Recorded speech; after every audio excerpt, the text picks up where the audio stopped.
This is true. Fact check true. Fact check true. So, Jason wants to know, did Mason do the intro for the YouTube? No, I did that. I did our... That's all, Chris. Our intro video. We have an intro video now, too. Yeah. The other guys, they need intro videos. We got to help them step up their game. That's what we do. But find us on YouTube. Hit like, hit subscribe. It's harder to find us on Rumble, full disclosure. It's a janky platform. We like it. I like the thought process of what Rumble could be, but it's not the best platform. Full disclosure. But we got a lot to get to today. Donald Trump is touring Asia. He's been all over the place, and we're very excited to see the fruits of that.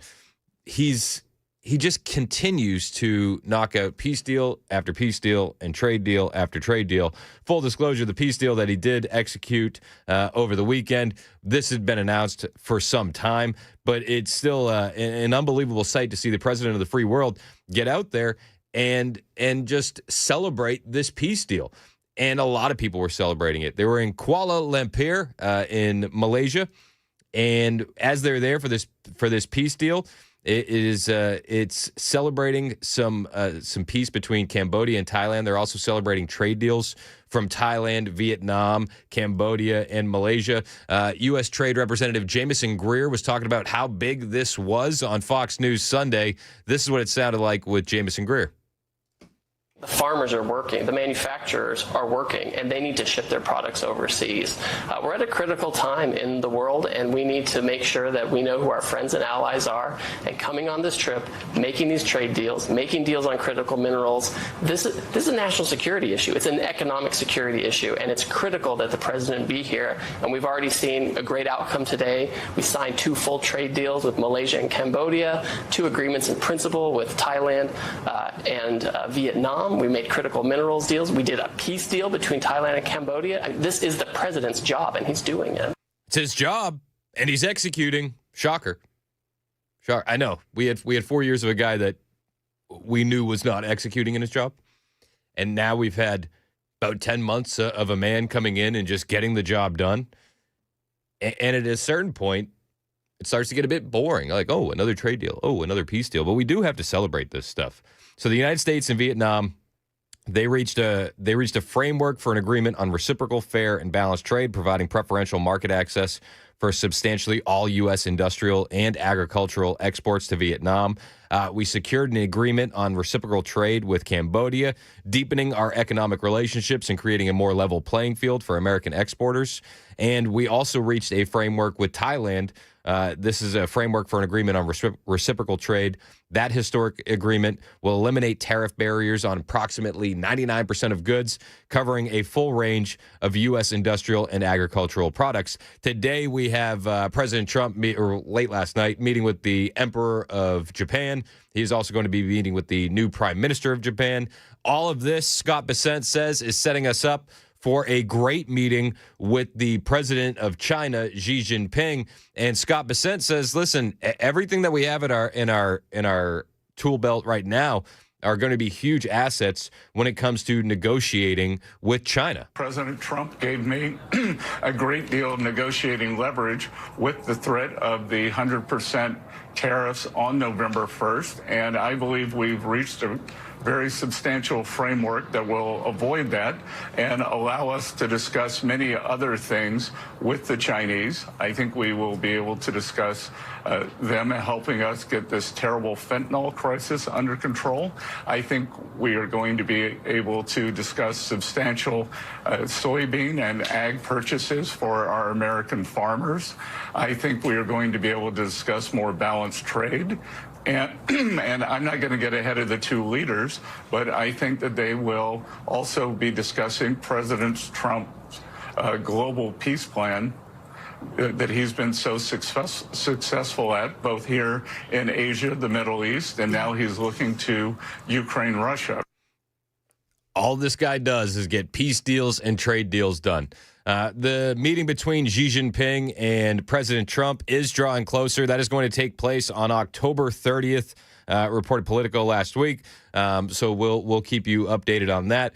But Scott Bessent says with everything that you're seeing right now, with the tariff threats, that leverage, and with what's been happening with these other Asian countries, Scott Bessent says that the president is in the best shape to meet with Xi Jinping. I believe that we have the framework for the two leaders to have a very productive meeting for both sides, and I think it will be fantastic for U.S. citizens, for U.S. farmers, and for our country in general. Let's hope. Let's hope. Listen, we want a good trade deal done. I think that that's what it's about. Everybody understands that that's what it's about. We'll see if China wants to work with America. We'll see if China wants to continue to have access to our economy. The one thing that we have that they don't is our economy. They need it. If they don't have access to American markets, then they're going to flounder and they're going to fail. Let's continue to use this leverage. President Trump, yesterday, he was meeting with the Brazilian president. This was in Malaysia, I believe. He's been all over the place, so excuse me if I misspeak. But as he's meeting with the president of Brazil, where he says, good things are coming and they're working on a few things, he did speak about meeting with Xi Jinping, because this is really the light at the end of the tunnel. All these other leaders are going to be secondary to the news that we get out of that meeting with Xi Jinping. This is President Trump yesterday. We're going to do well with China. I think we're going to have a deal with China. We meet, as you know, in South Korea with President Xi. I think we're going to have a good deal with China. And they want to make a deal, and we want to make a deal. We've agreed to meet. We're going to meet then later in China, and we're going to meet in the U.S. in either Washington or at Mar-a-Lago, Palm Beach. So, I think a lot of these talks when we meet, we've done a lot of discussions before we meet. We've done discussions with Brazil.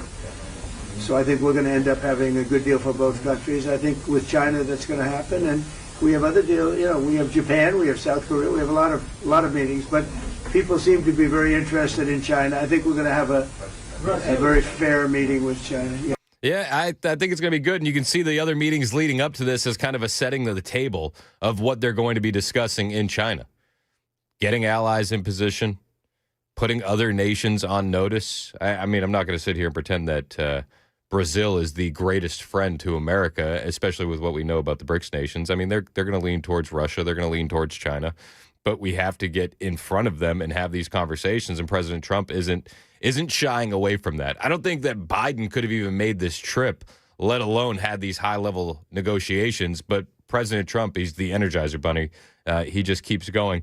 The main reason they were in Malaysia was for the peace deal that they were signing officially. This was on the 25th, so this was on Friday, late Friday night.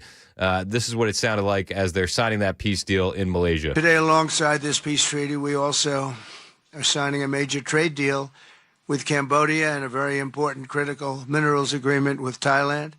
The United States will have a robust commerce and cooperation transactions, lots of them, with both nations as long as they live in peace.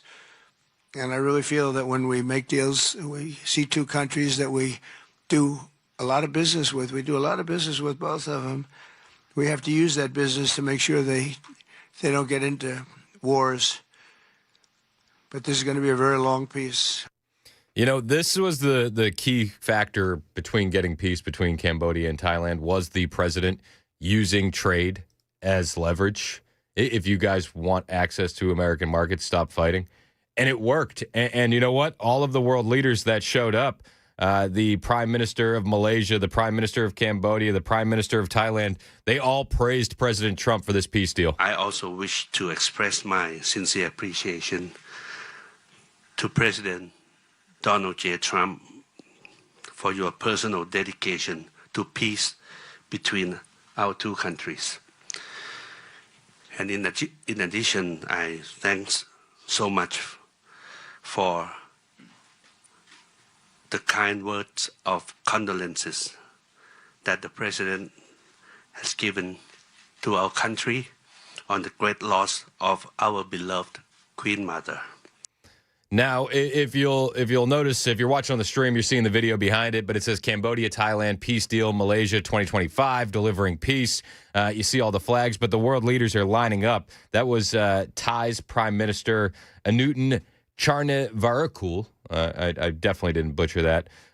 Cambodian Prime Minister also stepping up to the podium, praising Donald Trump for what he's been able to do in this region with peace. On behalf of the Cambodian peoples, I wish to express my deepest gratitude to President Donald J. Trump for his decisive leadership and steadfast commitment to supporting the lasting peace between Cambodia and Thailand, and for his tireless efforts to make it a reality. It's a reality today, and you can only thank one man. As all these world leaders are lining up to do, you can thank Donald J. Trump. The Malaysian Prime Minister also giving Donald Trump his flowers. Thank you, President Donald J. Trump, for giving us this honor. And on behalf, of course, Malaysia and our colleagues in ASEAN, I must thank you for your concern, for your empathy, and for your commitment to support this peace deal. When I first received your call, and then urging me to do more, supporting our initiative, and you personally did call both prime ministers to urge for a speedy peace settlement, I would say a great thank you. And we, of course, admire your tenacity, your courage, because the world needs leaders who promote peace strongly. We admire your tenacity, your courage. The world needs leaders that promote peace strongly. Thank you for personally calling. Trump is getting on the phone himself, saying, hey, can we work this out? He's not sending his reps. It's not even Marco. It was Trump personally. It's the difference.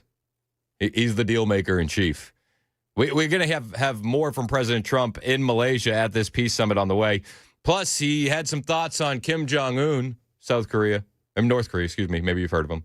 And he had an incredible development with the Japanese Emperor team late last night. We'll bring you all that and more on the way. Hang out with us. It's 9:22. This is Super Talk 99.7 WTN.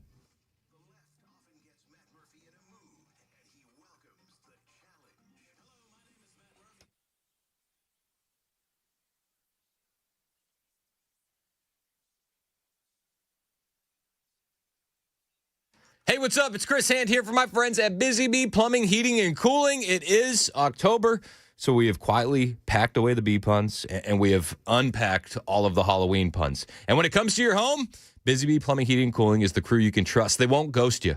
Here's the fun part. You can join the Beehive Club for free all October long. All you have to do is make the kids carve a pumpkin with the likeness of Buzz the Bee. That's the lovable mascot from Busy Bee Plumbing, Heating, and Cooling. You post that on social media, you tag Busy Bee, and boom, you're in. You get to show off the kids' carving skills, and you get to snag some great perks. Now for the real treats. If you need HVAC service, you schedule your fall maintenance, and you're going to land free dryer vent cleaning. That's a $229 value. If you got plumbing issues, any repair is going to land you a free water heater flush. Your pipes are going to thank you. And if you're thinking about a new HVAC system altogether, well, they got a scary good deal at Busy Bee. A free 10-year parts, 5-year labor warranty. That's a $750 value with any system install. Don't let the home headaches haunt you. Call Busy Bee today, where the service is solid and the savings are spooky good. 615-775-7833. 615-775-7833. BusyBeeHVAC.com.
Remember last week with the Tylenol stuff? Yeah. Okay. And then Britain, they came out and they said, don't listen to anything Trump says. You remember that? Don't listen. Don't listen to the orange man. Tylenol's totally safe. And then we were like, well, should we listen to Tylenol? Because they said don't take it while pregnant. Yeah, they said that a Remember that? while ago, didn't they? Yeah. Well, I've come to a new conclusion. We don't need to listen to anything the British government says, which leads me to this headline. First cousin marriage has benefits, says NHS guidance, despite birth defect risk. First cousin marriage is linked to stronger extended family support systems and economic advantages. It's a strong family. Now, it's important to point out the real reason that they're doing this is because they've been culturally invaded by Muslims. I know. Listen, it's uncomfortable. People don't want to talk about it, but we'll talk about it. Diversity is our strength. Yikes.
An investigation is underway in Dallas, Texas regarding a triple homicide, and one Trump official is threatening to pull funding. We'll tell you who and where he's pulling that funding from and why. Those stories and more on Super Talk 99.7 WTN. That's Sam Rutherford in the newsroom. My name is Chris Hand. Show's brought to you by Better Water LLC. Water filtration systems, water softeners, betterwater.com. I'm sorry, I'm a little distracted. Is there a reason I look like The Simpsons on the YouTube stream? I look like a baby with jaundice. I like my skin looks so yellow. Sorry, I was doing a marathon this weekend, and I thought I'd add you to the accompaniment there. That's really weird. No, I was like, if you look towards more recent in the stream, you'll see that I fixed it a little bit. Okay. Can't Fix it a afford little color correction here. No. What's going on? Yeah, allegedly there was a team in here on the weekend. We had a using the cameras team? and stuff. There was a team in here? A team. I don't know. And they were just getting in and messing with our settings? Yeah, they're just pushing buttons, Well, having all right. fun. Congrats to the team. Way to go. Go team go. President Trump was asked if he'd consider meeting Kim Jong-un on his Asia trip. The little guy from North Korea. That's what we like to call him here on the Chris Hand Show. We affectionately refer to him as the little guy from That North little Korea. guy. The Rocket Man. The little guy from Best Korea. What? Best Korea. Well, that's what they refer to it as. I'm just nasty one. That's nasty. I'm being respectful. They refer to themselves as Best Korea. Doesn't mean it's necessarily right. That's fair. That's fair. President Trump was asked, has he considered meeting with the little guy? Wow, what a great question that is. I love that question because that was a big win in Argentina. I want to congratulate the victor, and he was a big victor, and he had a lot of help from us. He had a lot of help. I gave him an endorsement, very strong endorsement, and it was really unexpected to have a victory of that. Some people thought it would be hard to win, and not only did he won by a lot. So Argentina, that was a great thing, and I give Scott and I give Jameis and everybody, Marco, a lot of credit for that. All right, this is the wrong clip. He's celebrating Javier Milei in that clip. I was a little confused. Also a little guy. Also a little guy. This is why I had them. I had Next them to each labeled other. as the little guy from Argentina and the little guy from North Korea. It's embarrassing. All right, Kim Jong-un. While in South Korea, do you have any plans to meet with Kim Jong-un at the DMZ? Well, I would if he would contact. I mean, I was the last time I met you, and I put it out over the internet that I'm coming to South Korea. If he'd like to meet, I'm open to it. Certainly, we had a very I'd do it. I mean, if you want to put out the word, I'm open to it. You know, they don't have a lot of telephone service.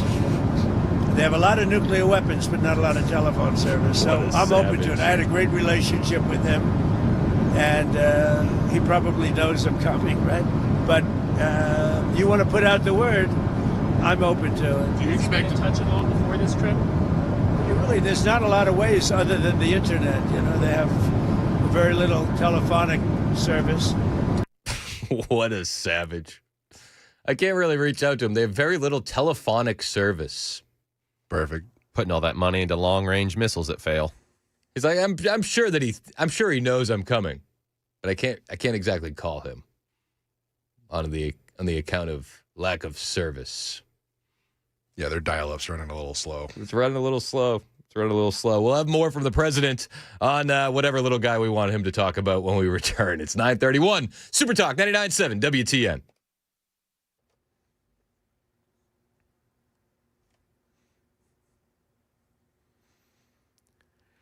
Good morning. It's 9:31, now 2, and I'm Sam Rutherford with your top stories. Investigators are looking for clues into a triple homicide in East Texas. ABC's Jim Ryan in Dallas says 3 victims were all teenagers, and so is the suspect. 2 17-year-olds and an 18-year-old were shot Friday inside a car in Nacogdoches near the Texas-Louisiana state line. 17-year-old Hector Quarenta turned himself in last night, but Assistant Police Chief Dan Taravella says the search for evidence continues. Video footage, security camera footage from the area, and we're piecing things together. He says no clear motive has been established for the triple slaying. Jim Ryan, ABC News, Dallas. Secretary of Transportation Sean Duffy is threatening to pull about $160 million in funding from the state of California and possibly the state's ability to issue commercial driver's licenses.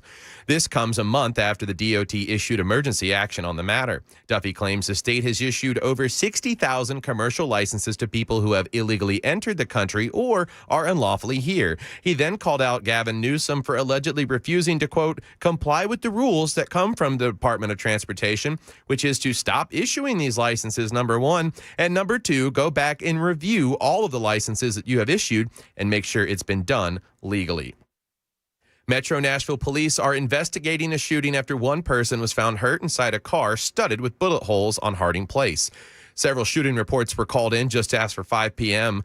Saturday evening. A gunshot victim was found on Harding Place near Linbar Drive. Officials say that one person was taken for treatment for non-life-threatening injuries. They say the victim was shot when their car was being chased by the suspect. The suspect and their vehicle fled the scene. No description has been given at this time. That's the latest news. We've got your traffic up next. I'm Sam Rutherford, WTN News.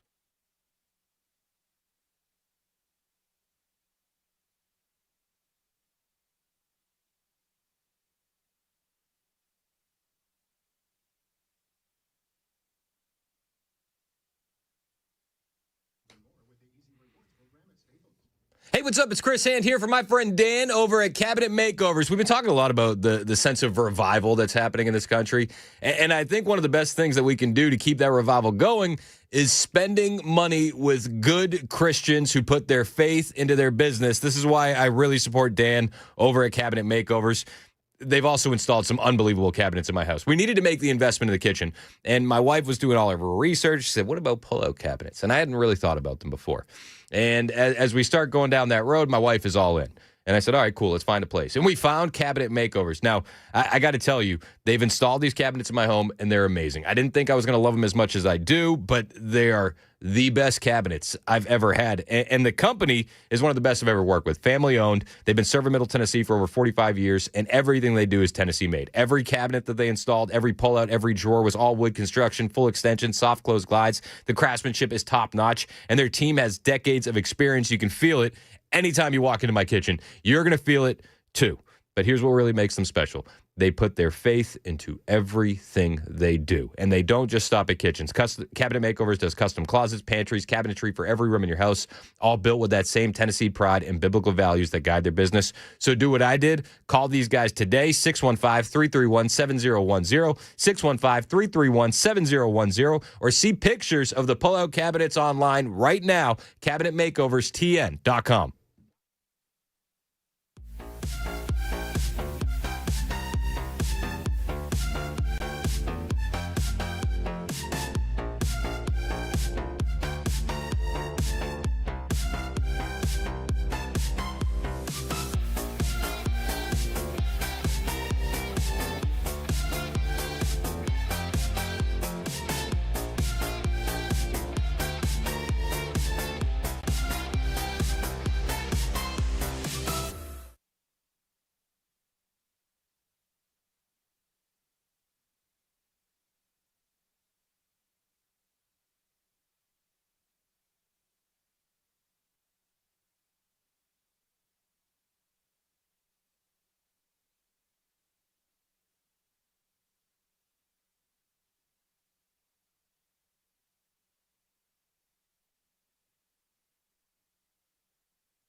I love this. Morgan Wallen has now decided to not submit his album, I'm the Problem, for consideration at the Grammys, which I think is a really, really smart move. You know why? Because last year, Beyonce won Album of the Year at the Grammys, which was absolute bullshit.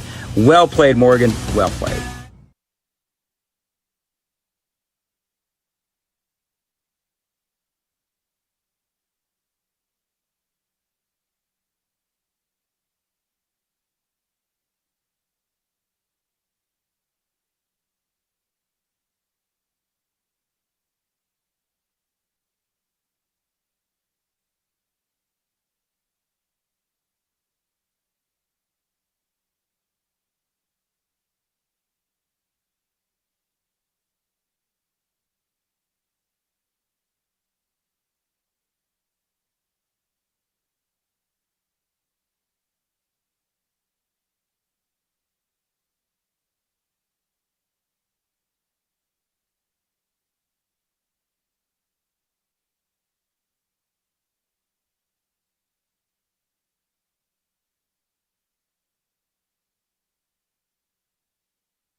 $9:39, Super Talk 99.7 WTN. Hey, how are you? It's Chris Hand. Show's brought to you by Better Water LLC, water filtration systems, water softeners, betterwater.com. You can listen to us anywhere. iHeart, TuneIn, the FM dial. You can watch the show as well. Super Talk TV is up and running. Where the big ones, YouTube and Rumble. I think Rumble just crapped out on us, though. I've heard rumors. Rumors are passing. They're roaming. I'll check on it. It's a janky platform. YouTube is up and running strong, though. And we have now 12,000 subscribers. Running strong. That's a big deal.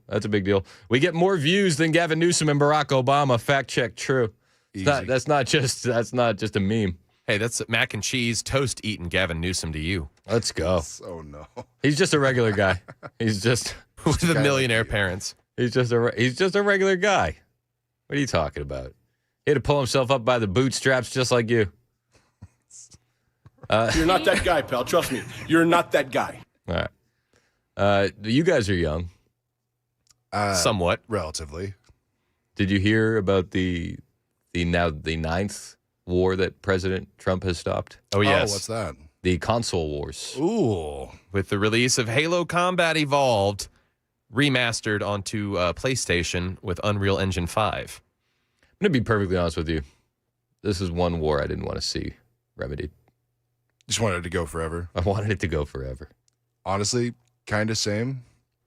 Yeah, Only because it pushes for more improvement.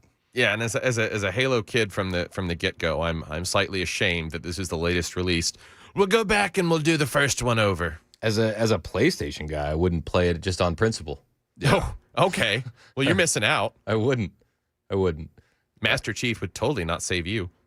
Just for the record, new video games suck. Kind of peaked in 2013. Earlier. Mario 64. It peaked a lot earlier. Once it went all online, you lost that sense of camaraderie. Oh, I thought you were going to say once you lose the joystick there. No, listen. Joystick there was and two something. buttons No, on a there was cabinet. something special about having a pizza party at your pal's house, and everybody is on one console with the wires, Playing split World of screen. Tanks on 64. we were doing what we did Mario Party and WWF No Mercy. Yeah, that makes sense. The greatest wrestling game of all time. Mario Party is probably one of the best group video games of all Dude, time. it was just so different. It was so different. These kids today, all they get exposed to is like the equivalent of a Young Republicans group chat and lousy video games. I wouldn't even say that the Young Republicans group chat thing that ended in like 2015. Now they can ban you on whatever you say. That the service will record your actions. It's you got away with a lot from 2012 to 2015. It's not fun. Yeah. GameStop, they put out a big press release on this. GameStop declares the console war's over. Whereas for the past 2 decades, the global gaming community has been engaged in ongoing and increasingly petty conflict known as the console wars.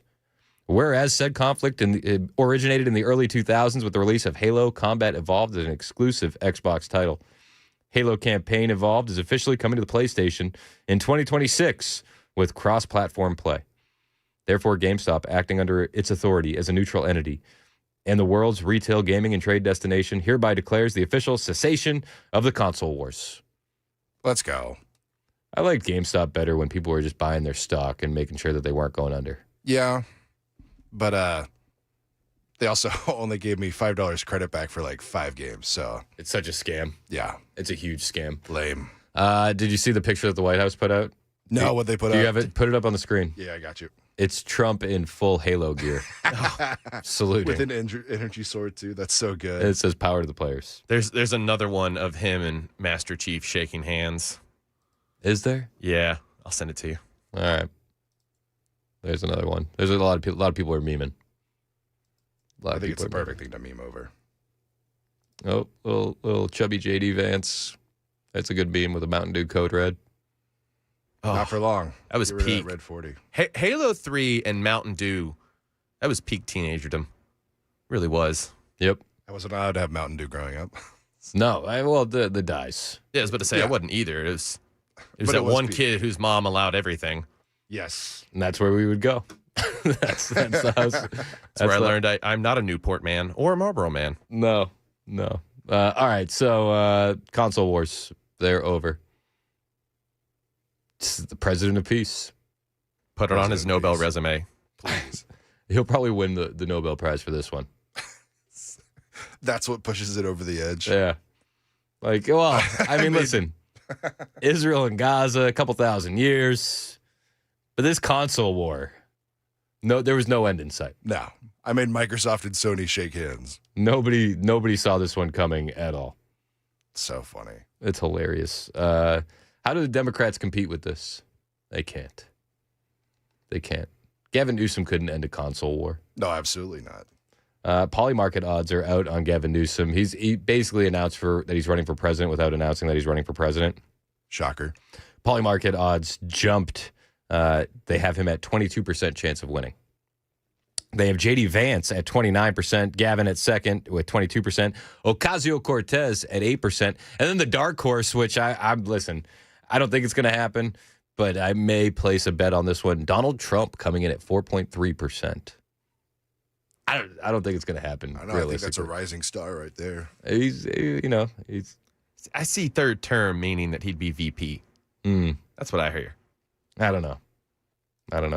I do know that Kamala Harris isn't done, which I think is the best case scenario for every Republican out there.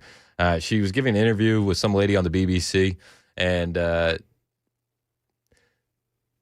British Broadcasting Company. Thanks for specifying. I just want to let you know. For those of us who don't know. I just wanted to clarify. I knew, but the British BBC. Some people might be thinking of her earlier career in politics. No. Oh, goodness. That's not what we were going for. So anyway, she's on the BBC, and she's asked about 2028. What's next for you? You write very powerfully about the differences that many women have made to your life, whether that was your meeting with Angela Merkel or the experience of growing up with your extraordinary mother or the stories of your baby nieces, Amara and Leela. When are they going to see a woman in charge in the White House? In their lifetime, for sure. Could it be you? Probably not. Probably not. It would probably be somebody like, I don't know, Sarah Huckabee Sanders. I feel like she would be, that'd be a woman that I could vote for. She's based. Oh, absolutely. Tulsi Gabbard. Tulsi Gabbard. I could vote for Tulsi. She's also based. But Kamala Harris? Probably not. Let's see what Kamala thinks. Possibly. Oh. A little bit more optimistic than I would be. Have you made a decision yet? No, I have not. But you say in your book, I'm not done. That is correct. I am not done. I have lived my entire career a life of service, and it's in my bones. And there are many ways to serve. I've not decided yet what I will do in the future beyond what I am doing right now. But you've been very clear that it's a possibility you might run again to become president. And in my experience interviewing politicians, when someone says, I'm not done, it means they are thinking seriously about running. But when you look at the bookies' odds, they put you as an outsider, even behind Dwayne "The Rock" Johnson. Oh my gosh. If you're watching on Supertalk TV, this is one of the reasons why you need to watch on Supertalk TV.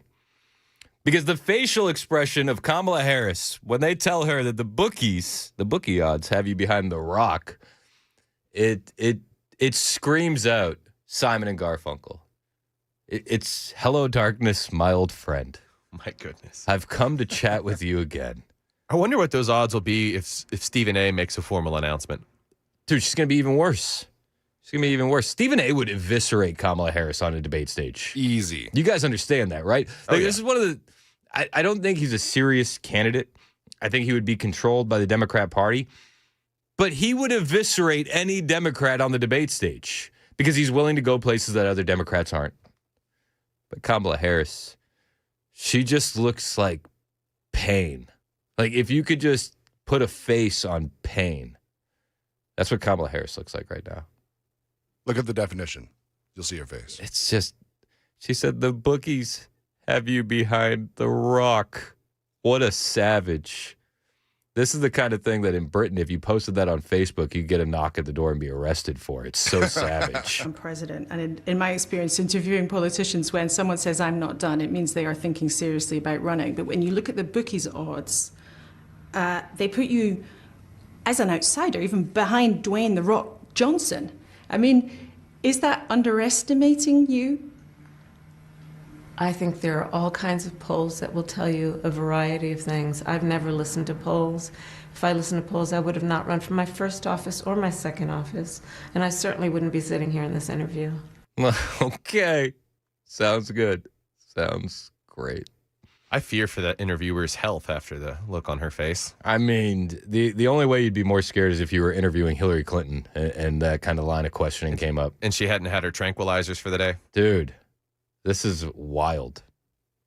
She looks, when they say you're behind The Rock, her face is just so sad. So much pain. Like she's going to need some vodka and a 4 a.m. Doritos run with Dougie to clear this all up. Oh, absolutely. 100%. Gavin Newsom is also going to be running for president. And we know that. I feel like he's been running since 2023 at this point. But he's very upset that that Harmeet Dillon and the DOJ are going to be sending staff to polling booths in California in November to ensure illegal aliens aren't illegally voting. And Governor Newsom says that this is voter suppression. And I would just say, voter suppression for who?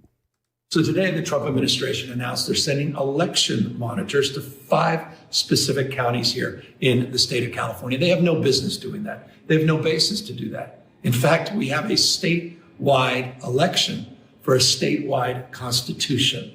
This is about voter intimidation. This is about voter suppression, period, full stop. And it's a pattern, isn't it? It's consistent with what they've done with the federalization of the National Guard and the intimidation and the chill that's created. They'll do that right around Election Day as well. Same thing with ICE and Border Patrol, masked men. Watch that space, showing up in and around polling booths and voting places. But this is a bridge too far. And I hope people understand it's a bridge that they're trying to build, the scaffolding for all across this country in next November's election. They do not believe in fair and free elections. Our republic, our democracy is on the line. Our republic and our democracy is on the line. We must ensure illegal aliens can vote. Is that what, like, that's what he's saying, right? Who are they going to be intimidating? Who are they going to be suppressing other than illegal aliens? And weren't you guys the ones that always tell us that is just, it's not happening whatsoever? So what's the issue with this? There shouldn't be an issue with this. Gavin Newsom seems to think it's a big issue. I feel like that's more of a tell from the Democrats than anything else, right? Feels like a bit of a tell. 9:52, Super Talk 99.7 WTN on the way. Arnold Schwarzenegger calls out Gavin Newsom for gerrymandering. Donald Trump says that the Democrats can cheat even better than some NBA players you may know. And James Carville, Democrat strategist, is losing his mind. He said, and I quote, "I know I'm an old man, but I'm one scared dude." We'll talk about all that and more on the way. Super Talk 99.7 WTN.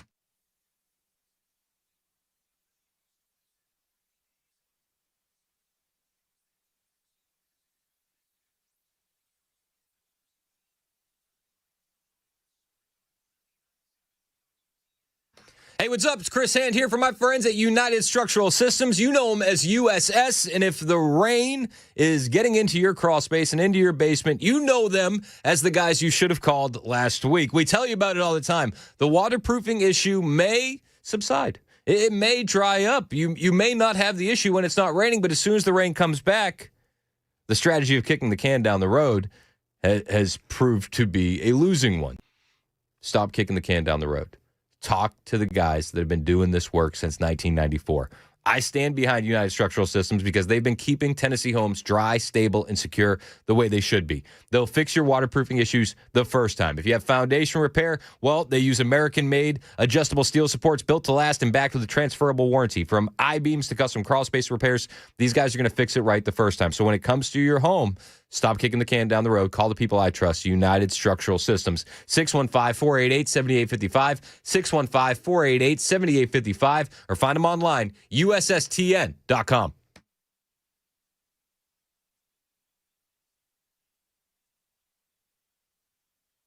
Remember last week with the Tylenol stuff? Yeah. Okay. And then Britain, they came out and they said, don't listen to anything Trump says. You remember that? Don't listen. Don't listen to the orange man. Tylenol's totally safe. And then we were like, well, should we listen to Tylenol? Because they said don't take it while pregnant. Yeah, they said that a while ago, didn't they? Yeah. Well, I've come to a new conclusion. We don't need to listen to anything the British government says, which leads me to this headline. First cousin marriage has benefits, says NHS guidance, despite birth defect risk. First cousin marriage is linked to stronger extended family support systems and economic advantages. So it's a strong family. Now, it's important to point out the real reason that they're doing this is because they've been culturally invaded by Muslims. I know. Listen, it's uncomfortable. People don't want to talk about it, but we'll talk about it. Diversity is our strength. Yikes.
It's 9:59, Super Talk 99.7 WTN. Hey, how are you? It's Chris Hand. Show's brought to you by Better Water LLC, water filtration systems, water softeners, betterwater.com. You're going to be want to watch us. You're going to want to be watching us on Super Talk TV. Perfect English. Talking is hard.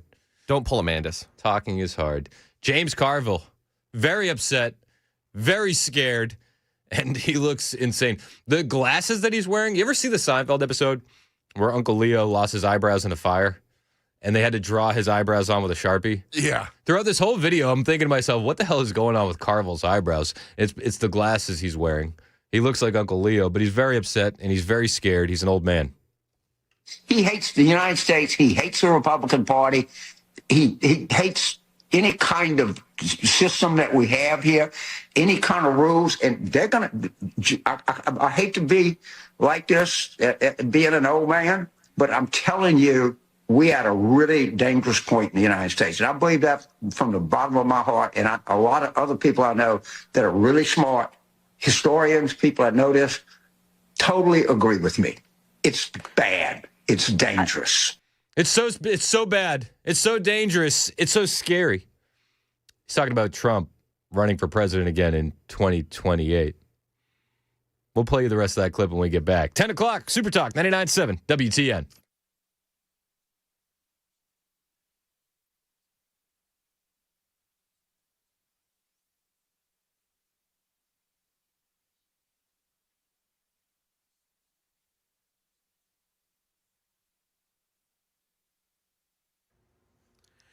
Good morning. It's 10 o'clock, and I'm Sam Rutherford with your top stories. New York City mayoral candidate Zoran Mamdani recently recalled how his aunt suffered after 9/11 as she felt unsafe in her hijab, which drew suspicious stares in an atmosphere vilifying Muslims. The comment came as Mamdani was speaking about Islamophobia in the U.S., triggering a sharp jibe from Vice President J.D. Vance as he mocked that Mamdani made his aunt the real victim of 9/11 in his sob story. This came in as the latest flashpoint as early voting begins in New York City, with Mamdani leading in the polls.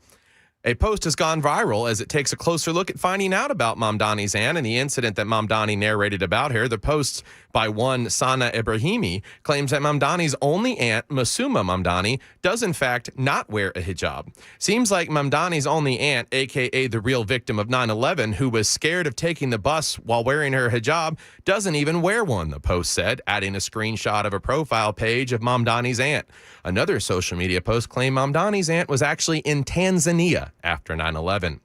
In more local news, a Wilson County hayride went awry after it was disrupted by a woman who police say was driving under the influence. She struck two hayride vehicles along Central Pike near Beckwith Road, causing multiple injuries, according to Tennessee Highway Patrol. Authorities said a Kubota tractor and a 2024 Honda four-wheeler were traveling east on Central Pike while pulling trailers with multiple people on them for a hayride. THP said the driver of a 2017 Nissan Rogue, identified as Connie Blaylock, 68 of Tennessee, was following improperly and rear-ended the Honda, which then hit the back of the Kubota tractor. Officials did not report any injuries among the 50-year-old Tennessee man driving the tractor or the 21-year-old driving the Honda four-wheeler. The driver of the four-wheeler was not wearing a seatbelt, but it's unknown whether the driver of the tractor was wearing one, according to THP. Law enforcement said multiple passengers were injured because of the crash, but there's no word on the exact number or nature of those injuries. Blaylock, who was not injured in the collision, has been charged with DUI and vehicular assault, with other charges pending, THP reported. And Vanderbilt is on track to break a record that has stood for 90 years. The Commodore's best conference record since joining the SEC is 5-1, a record that has stood since it was set in 1935. The Doors are currently 3-1 in conference play and will be traveling to Texas to take on the Longhorns, who narrowly escaped a victory against the Mississippi State Bulldogs that saw starting quarterback Arch Manning leave the game in overtime with what appeared to be a concussion.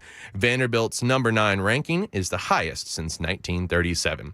That's the latest news. We've got some weather coming up next. I'm Sam Rutherford, WTN News.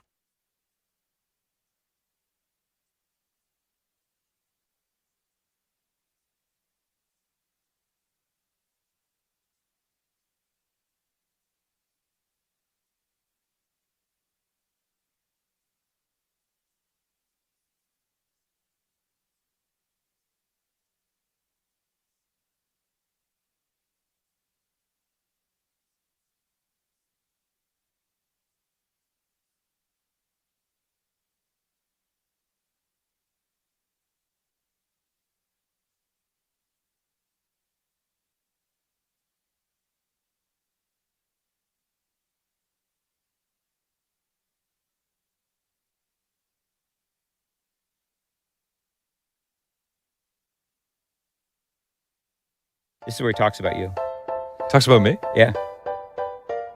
Aside from hand, most of you are clearly intelligent, based in the real world type of people. He seems to be longing for a handmaiden type society. I predict he will be an extreme short timer. Weird. Odd. What are you at now? A couple years? Yeah. Again, didn't age well. I love how he said, you guys are smart aside from hand. I know. That's my favorite part.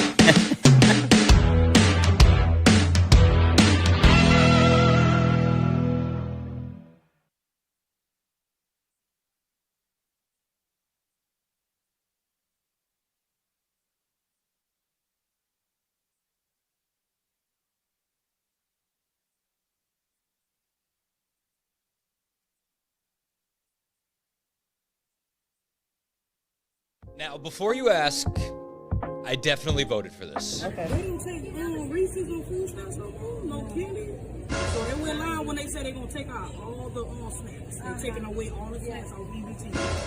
What's the point of having it? God, if you're 5'3" and you're 300 pounds, taxes ought not to pay for your bags of fudge rounds. Go on, get your butt to work if you want to get some fudge rounds. Thank you for your attention to this matter. The Reese, they didn't take the Reese off. Food stamps is boring right now.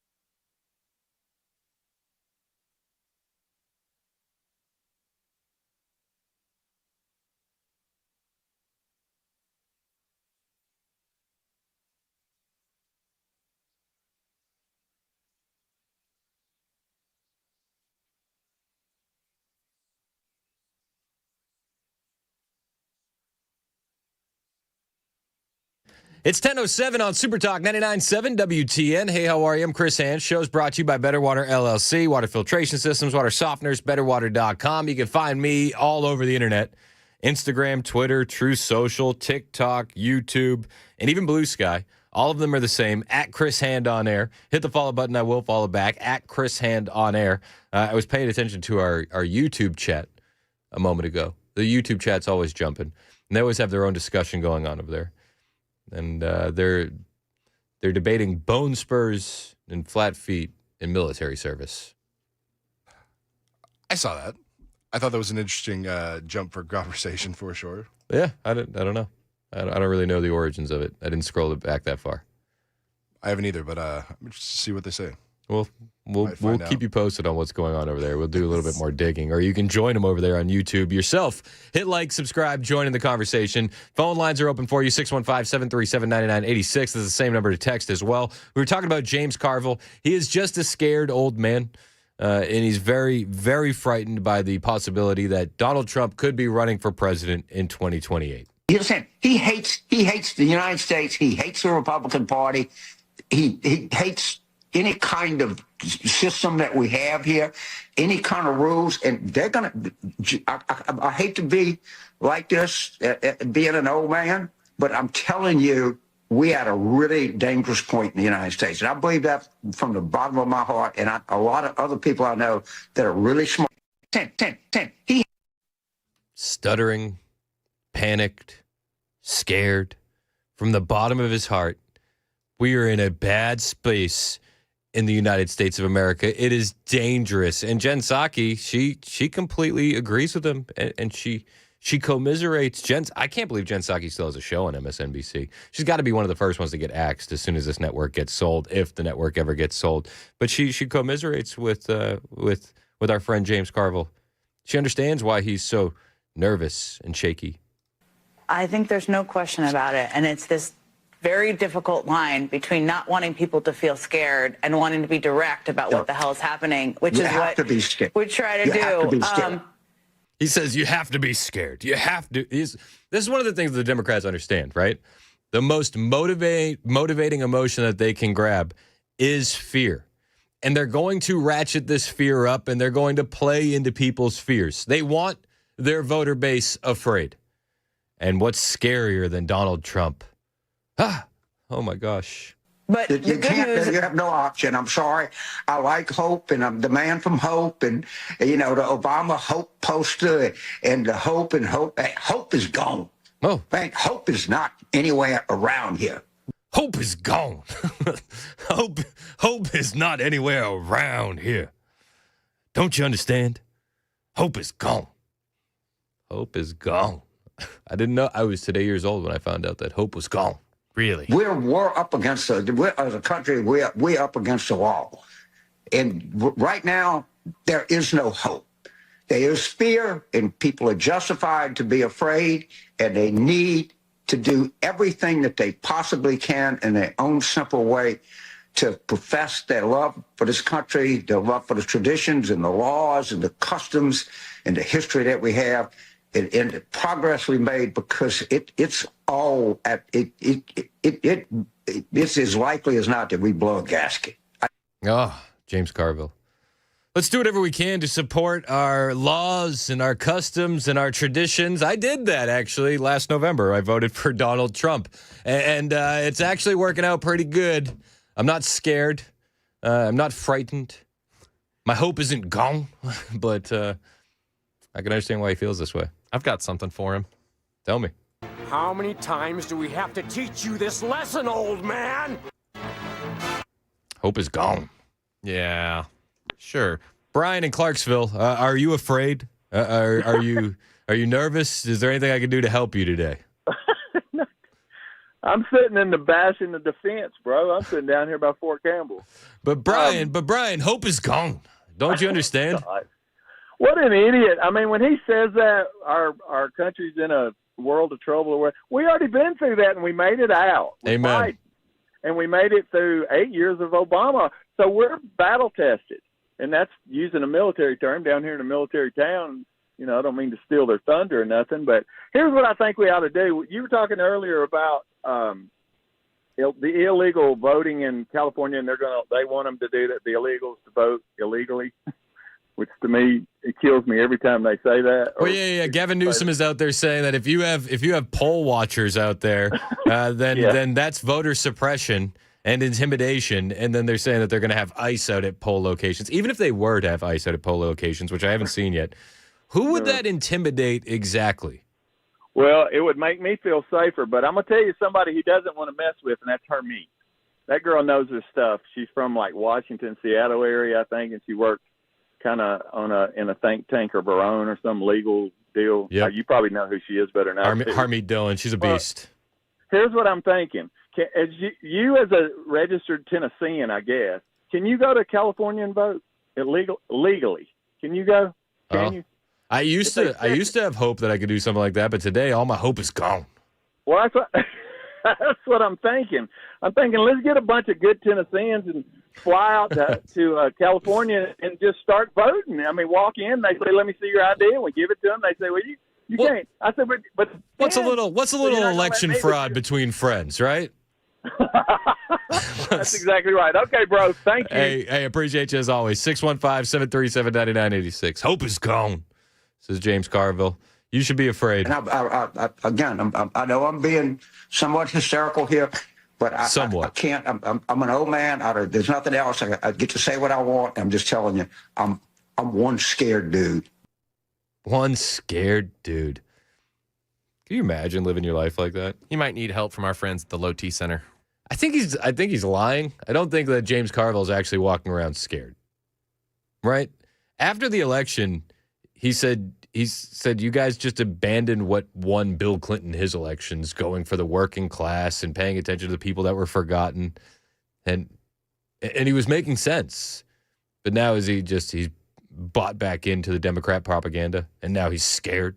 And hope is gone. Remember the Obama hope posters? Those are gone. No more hope. No more hope. They're losing people left and right on the Democrat side. They lost Arnold Schwarzenegger. Arnold, during the pandemic, said, "Screw your freedoms." Remember that? How could you forget? How could you forget? He wanted you to take an untested medical product or lose your job, not be able to go out in public, not be able to go to restaurants, all of that, just like an insane person. None of these people have apologized, by the way. All the people that wanted to force that medical product down your throat and said that you can't work, you can't go to restaurants, none of them ever apologized, Arnold Schwarzenegger included. They just forgot. It was just like, oh, it's just that. Don't worry about that. Let's not talk about that anymore. So we don't, I guess.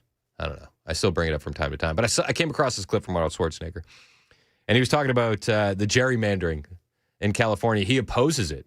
This is the same gerrymandering that they did a live video, Gavin Newsom and Barack Obama, on Gavin Newsom's YouTube channel, and couldn't garner more than 275 live viewers. You're the sitting governor of California, the first black president of the United States.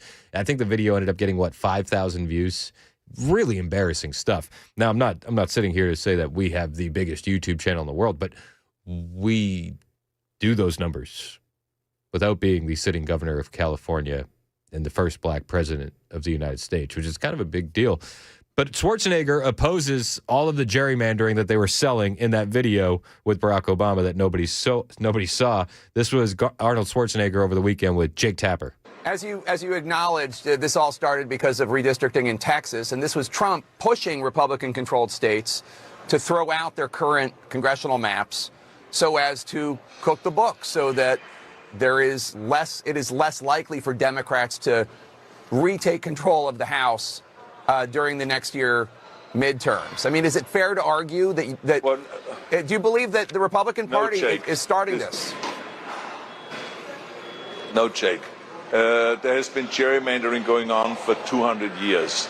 There is such extreme gerrymandering going on that in a state like Massachusetts, it has 40% of the people voting for Trump. They have 0 representatives. The Republican Party has 0 representatives sent to the House. Think about that. In New Mexico, if 45% of the people voted for Trump and voted Republican, and 0 is sent to the House, 0 representative from the Republican Party. So there's gerrymandering, crazy gerrymandering going on all over the country. And we wanted to try to stop it in California, and we did stop it in California, and we went around the country. So I think this whole thing about finger pointing and said they did it, so therefore we should doing it, that's not really the way to go. The one party should outperform the other party. It should be performance. And when it comes to midterm elections, as you know, always the party that is not in the White House usually wins by 20, 25, 30 seats. So what does 5 seats matter in the first place in Texas? That's Arnold Schwarzenegger making a little bit of sense. Except when you calculate everything and you realize that the Democrats have nothing to offer the American people. So it would be extra hard for them to outperform Republicans currently. Arnold Schwarzenegger. He was the Republican governor of California, but he was much more down the middle. And then when you saw him during COVID, he was far left authoritarian. But he's making some sense. He's making some sense. It's just a shame nobody in California wants to listen to him. It would help them. It would help them. Governor Newsom is more worried about you got ICE showing up to polling places potentially. Oh, no. It's voter suppression. Harmeet Dillon is sending poll workers to make sure everything's up on the up and up. That's terrifying. How could you do that? If Gavin Newsom was serious about running for president, one of the first things that he would do would be clean up the CDLs that they're issuing out there for illegal alien truckers, because that story is not going anywhere, and it's going to be a huge blemish on his record when it comes time for a general election or a Democrat primary, without a doubt. We had a long interview about this with Danielle Chaffin, which you can find on our YouTube page. She's a third-generation trucker. She works in logistics. She knows all about it. But Secretary Duffy was talking about this over the weekend as well. California is about to lose a lot of money because they won't clean up giving illegal aliens CDLs. Gavin Newsom has thumbed his nose at us. He's refused to comply with the rules that have come from DOT, which is stop issuing these licenses, number one. And number two, go back and review all the licenses that you have issued and make sure it's been done legally. Gavin Newsom has said no. So, one, I'm about to pull $160 million from California. And as we pull more money, we also have the option of pulling California's ability to issue commercial driver's licenses. Gavin Newsom cares more about illegals getting commercial driver's licenses than he does the citizens of his own state and the safety of Americans. It's shameful. He's been lying about what he's been doing. And again, we're gonna fight tooth and nail under President Trump's administration to make sure that we hold states like California accountable. Well, I would just say to Secretary Duffy, first of all, it all sounds great. It does. It sounds good. Why haven't we done that yesterday? I think that would be my only question. Why haven't you pulled the $160 million that you're threatening to pull yesterday? Why haven't you ended California's ability to issue CDLs, commercial driver license, yesterday?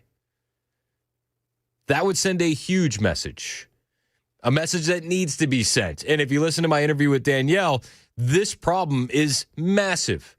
Danielle Chaffin, an American trucker, third-generation logistics expert, she estimated about 300,000 illegal aliens on the roads today that shouldn't be there. And the majority of these licenses were issued from California. So while I love the posturing, I love the tough talk, why wouldn't we have done this already? Why wouldn't you go on the news and make the announcement, these are the steps I took? That's what needs to be done. So go out and get it done. Stephen Miller, he was pretty upset because we're seeing the natural outcome of these licenses being handed out, resulting in the deaths of American citizens. This is a Democrat-caused calamity, heartbreaking calamity. The first crime against Americans was the Biden administration's decision to voluntarily free and release from custody an illegal alien within hours of crossing the southern border. Again, let's go back to the unending nightmare that we lived through for 4 years under Biden, where single adult men in groups in caravans or traveling alone would show up at the border, present themselves, announce, I'm here illegally, I've invaded your country, I demand entry. And Biden would order the Border Patrol at taxpayer expense to ferry them on to the destination of their choice, in this case, California. That happened in 2022. The Biden administration did one other thing. Donald Trump issued a regulation barring work permits for illegal aliens. Biden reversed that regulation, mandated work permits for illegal aliens, issued him a work permit. And by the way, we're now being sued by every leftist group you can imagine trying to get us to keep giving work permits to illegal aliens because that's what leftists want. Then Gavin Newsom in his state has a policy to give commercial driver's licenses to individuals who do not know how to speak English and do not know how to drive. Those are policy choices that Governor Newsom and his state have made. So it's one Democrat policy choice after another. Which is why I say to Secretary Duffy, if you're going to threaten pulling funding, if you're going to threaten removing their ability to issue these CDL licenses, why not just do it? What are you waiting for? It's not like the Democrats are going to come to their senses and fix this today. They're not. So we're just going to give them another week or two to issue more CDLs for illegal aliens in the meantime? Is that really what we're doing? That would be my only criticism. Sounds great. Why haven't you done it already? 1022. This is Super Talk 99.7 WTN.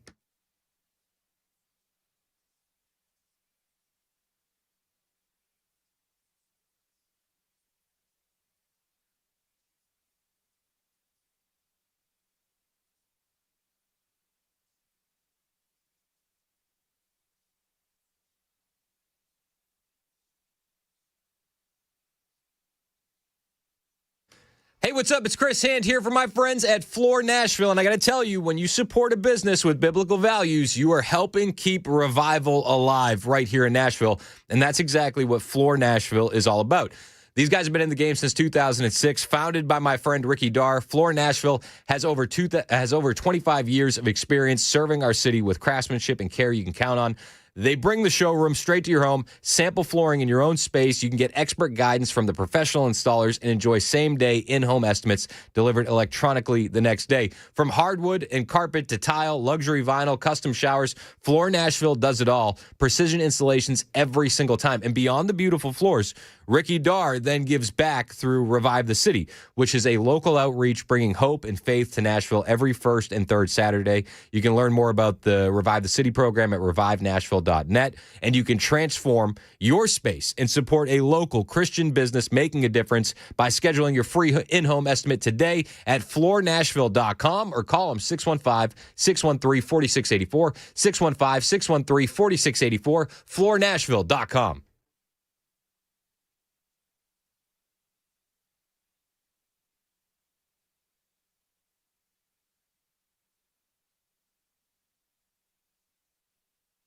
Now, before you ask, I definitely voted for this. Okay. They didn't take Reese's or food stamps no more, no candy. So they went live when they said they're going to take out all the snacks. They're taking away all the snacks on EBT. What's the point of having it? God, if you're 5'3" and you're 300 pounds, taxes ought not to pay for your bags of fudge rounds. Go on, get your butt to work if you want to get some fudge rounds. Thank you for your attention to this matter. The Reese, they didn't take the Reese out. Food stamps is boring right now.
Well, tariff talk with Trump and Florida residents prepare for Hurricane Melissa's impact on the Caribbean.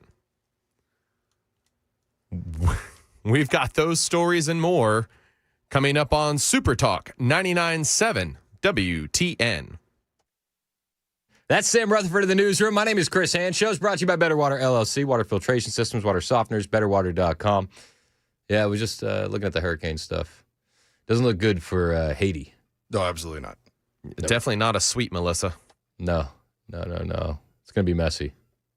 It's going to be big messy. Praying for him. Yeah. I would say, maybe we could send FEMA or something, but, the government shut down, so. Oh. What? Maybe $750 would help. Yeah. Would you like a check if you don't have a Trump flag in front of your home? Does that actually happen? I don't know if the checks happen, but I know that they avoided the Trump flag homes in Florida. Scumbags. We were talking about ICE a little bit. We're talking about the illegal alien truck driving scandal out of California a little bit. Stephen Miller's not happy about it. The director of ICE, Todd Lyons, he openly challenged Illinois Governor J.B. Pritzker to come for a ride-along. If you remember, there was a Bret Baier interview last week where J.B. Pritzker was on, And a lot of people were like, Brett, that was a softball interview. I didn't think it was too soft. It wasn't, I mean, it's not as hard as you could have gone against J.B. Pritzker. But one of the questions that Brett Baer asked him said, would you go for a ride along with ICE? And he's like, I don't need to go. I see it. I see what they're doing in my community. Well, Todd Lyons was on Fox News over the weekend, and he openly invited J.B. Pritzker to come for a ride along with his guys. I invite anyone to come out and see exactly what we're doing because we're transparent. We're not hiding anything, Kaylee. We want people to see exactly the violence that ICE officers get, right? So when we go out and arrest a public safety threat, the men and women of ICE are being rammed by people that aren't even involved in that operation, that are using a deadly weapon in a vehicle or a truck to hurt the brave men and women of ICE. And it's because of the political rhetoric. People think that it's okay to strike an ICE agent, to hit a federal officer, to run from the police, to interfere with an arrest. And it's all because elected officials are stoking this fire, and they're putting their stamp on approval that it's okay to resist law enforcement. He's absolutely right. And we've seen it time and time. They're disappearing people. They're wearing masks. This is so evil. They're the Gestapo. They're the Nazis. And you know what else? They're doing it for free right now because you guys can't get your act together and reopen the government. They're putting their lives on the line while Democrats besmirch them every opportunity that they get in front of any camera they can find. And they still go out there knowing what could be facing them, knowing that they might not be coming home. But the surge is coming. Tricia McLaughlin announcing how many applications they have gotten to ICE. For us there. No changes to announce at this time, but Guy, I will say the Trump administration, Department of Homeland Security, we're all about results. At this point, we've arrested and deported about 500,000 illegal aliens from this country, and 1.6 million illegal aliens have self-deported, but we have a lot more work to do. We want to really surge those arrest numbers, especially given that one big, beautiful bill that we've received the funding to do it. I think we're going to be making great progress. We've have 175,000 applications to ICE, so we can really surge our workforce. That's huge, especially given the rhetoric from the Democrats lately. 175,000 applicants to ICE. God bless them. It's 10:30. Super Talk 99.7 WTN.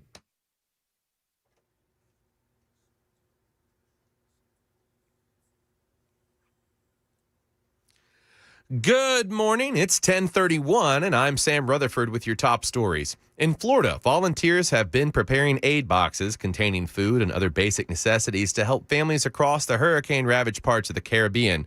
ABC's Ike Ejoche is reporting from Kingston as Melissa turns into a Category 5 monster storm approaching the island this morning. How am I going to get home? With all major airports now closed on the island, many tourists suddenly finding themselves stuck, caught in the path. They are blocked out flights all week. We spoke with Donnelly Gordon, an American visiting from Atlanta who has been desperate to get off the island since Friday. It's worth noting Melissa has reached that Cat 5 status with sustained winds of 160 miles an hour and gusts nearing 200. In more international news, President Trump is on a whirlwind trip through Asia with the focus on trade deals. ABC's Rachel Scott in Tokyo. President Trump touching down in Tokyo for the second stop of his week-long trip across Asia, announcing a breakthrough in trade talks with China ahead of his high-stakes meeting with Chinese President Xi. I think we're going to have a successful transaction. It's just the latest twist in the president's on and off again global trade war. Just as he announced progress with China, he abruptly ended all trade negotiations with Canada, accusing the country of running, quote, fraudulent ads that use President Ronald Reagan's own words to criticize tariffs. It is worth noting that the Reagan Library said that audio was edited and manipulated in those ads. And a beloved Cumberland County resort is set to permanently close, resulting in nearly 90 people being laid off. According to a WARN or WARN notice filed with the Tennessee Department of Labor and Workforce Development, Club Wyndham Resort at Fairfield Glade will be permanently closing effective December 31st, 2025. The closure will affect a total of 88 workers who are not representative by a collective bargaining agreement. The WARN notice said the Upper Cumberland Local Workforce Development Area Rapid Response Team has been notified to coordinate services with the employer and the affected employees. That's the latest news. We've got some weather coming up next. I'm Sam Rutherford, WTN News.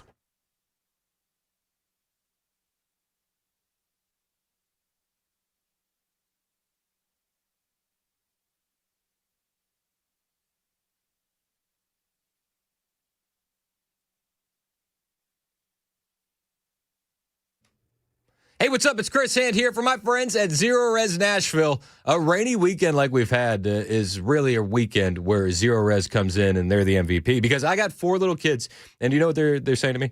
Saying, hey, Dad, can we go play in the puddles? And I say yes, because I'm a good dad. And I say, yes, you can go play out there. And don't worry about a jacket either, because let's have fun. This is what I do. But you know what the kids do? They bring all that rain with them back inside the house, and they don't just stick to puddles. They like the mud a bit more. And when they track that stuff in, it gets all over the carpets inevitably. Used to stress me out. No longer does that happen, because for just $45, the room that's been destroyed by those 4 kids playing out in the rain can be cleaned and look pristine thanks to my friends at Zero Res Nashville. They use their exclusive ZR water, no soap, no harsh chemicals, no residue, which means the carpets and the upholstery don't just look insanely clean, they're staying clean longer. The kids can roll around on the floor. We don't have any more mud or footprints or rain. And it's not just carpets. They do everything. Air ducts, tile, rugs, upholstery, the works. This is perfect for you if you got as many little feet running around your house as I do. And again, $45, any room will get cleaned. You can book online at zeroresnashville.com, or you can give them a call directly, 615-535-9376, 615-535-9376, zeroresnashville.com.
President Trump making news again. The headlines, Chris. Donald Trump revokes the Secret Service from Kamala Harris. Ooh. The unspoken part of this story is the hundreds of thousands of dollars we're going to save in therapists and PTSD counseling for the Secret Service agents that had to be on that detail with Kamala Harris.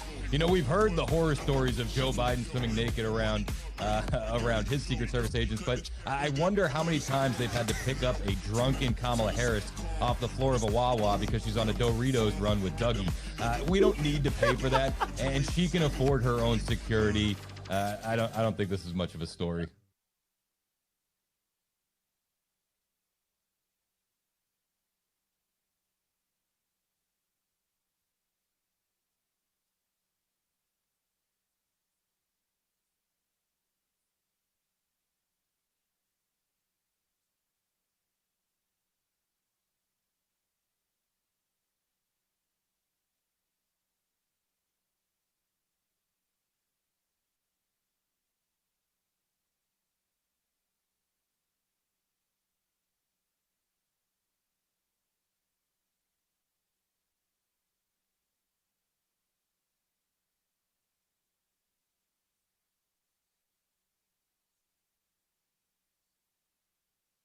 $10:38, Super Talk 99.7 WTN. Hey, how are you? It's Chris Hand. Show's brought to you by Better Water LLC. Water filtration systems, water softeners, betterwater.com. You can listen to the show anywhere. iHeart, TuneIn, the FM dial. You can watch the show. Super Talk TV is up and running. Hey, how are you? YouTube, Rumble, those are the big ones. Hit like, hit subscribe, Facebook, Twitter, Twitch as well. Any of the digital platforms that you're listening on has a share button, and we ask you to help us grow the digital footprint of the radio station. We got some big things that we're working on here, and we need your help. We have our More Than a Meal Nashville Rescue Mission Radiothon coming up the Monday before Thanksgiving, excuse me. That is going to be a big day, and we're going to be doing all of that on the YouTube channel, trying to help raise a lot of money for Nashville Rescue Mission. One of the things I love about Nashville Rescue Mission is they don't take a dollar of taxpayer money. They do it all on your donations, and they're able to do it in their own unique way, getting people back to a productive life after they've been dealing with homelessness and addiction and all the problems that come with that. And they do it with Christ at the center and as the focus. And I love what they do, and I love that we're partnering up with them again this year. That's going to be the Monday before Thanksgiving, and it's all going to be on the YouTube stream. Whole thing. Yeah, I'm so excited. I've been there the past 3 years, and it has been one of my favorite things that we do every year. It really is. It's a blessing. And it's so cool. This community comes together all the time to make that radiothon happen every single year. So we appreciate you guys. That is on the way. Make sure you find us on YouTube and Rumble. Hit like, hit subscribe. Government's still shut down. And we are staring down the barrel of a no-snap November.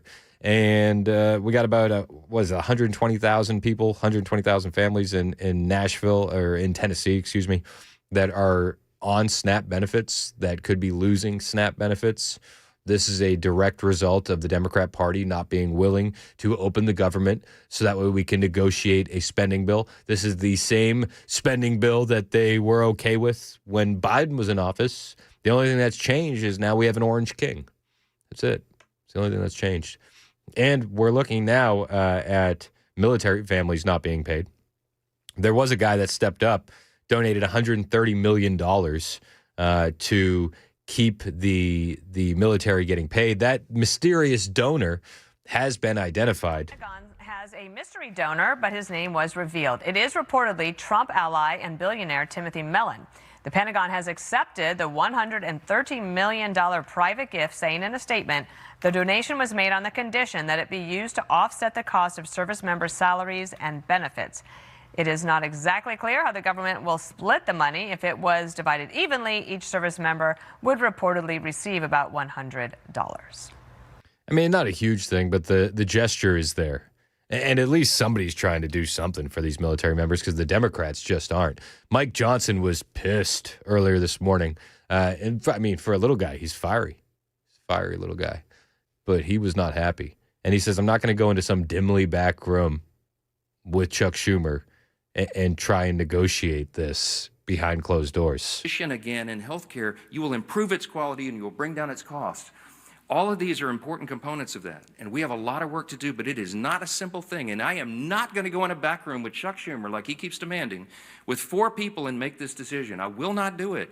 It's not appropriate. It's not right. It's too complicated for that. We need all the members to have buy-in. We need to have these healthy debates and discussions, but we can't do it while they're shutting the government down to appease the Marxists. That's it. That should be your headline. Should be. But we all know how the mainstream media works. That's not going to be the headline. However, some people are saying that Democrats internally are panicking because they're starting to see the writing on the wall. And as some federal bureaucrats are now flooding to food banks because their checks aren't coming in, they're saying that this is really going to put pressure on the Democrats to reopen the government. This is a local news report from Northern Virginia. Federal workers waiting in long lines at this food bank in Southern Maryland. I would have never thought in a million years that I would have been in this position to have to go to a food bank. I mean, listen, it's sad. It is. It's increasingly sad. I don't want these people to have to go to a food bank. But that's because of the Democrats. They have voted to keep the government closed. The Republicans have voted to open it. Do you think any of them do you think people are actually needing to go to the food banks? Or do you think they're abusing the system that they know the loopholes through?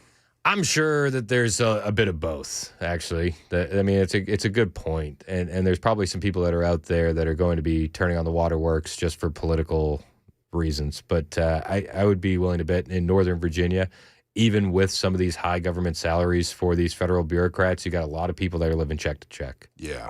Do you know what I mean? Like, it's one of those things where a lot of these individuals are probably house poor, you know? Yeah. Where it's like you're spending so much on your basic necessities that you do end up being check to check. Yeah, because the standard of living is just ridiculously high in some areas. It's ridiculous. But Trump was asked about this on Air Force One. This is on his way to Malaysia, and he said all the Democrats have to do is say yes, and the shutdown is over. The Democrats are stopping it.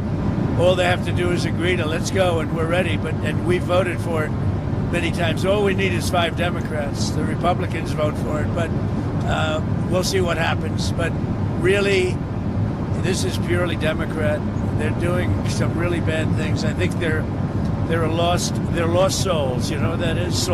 They are lost souls.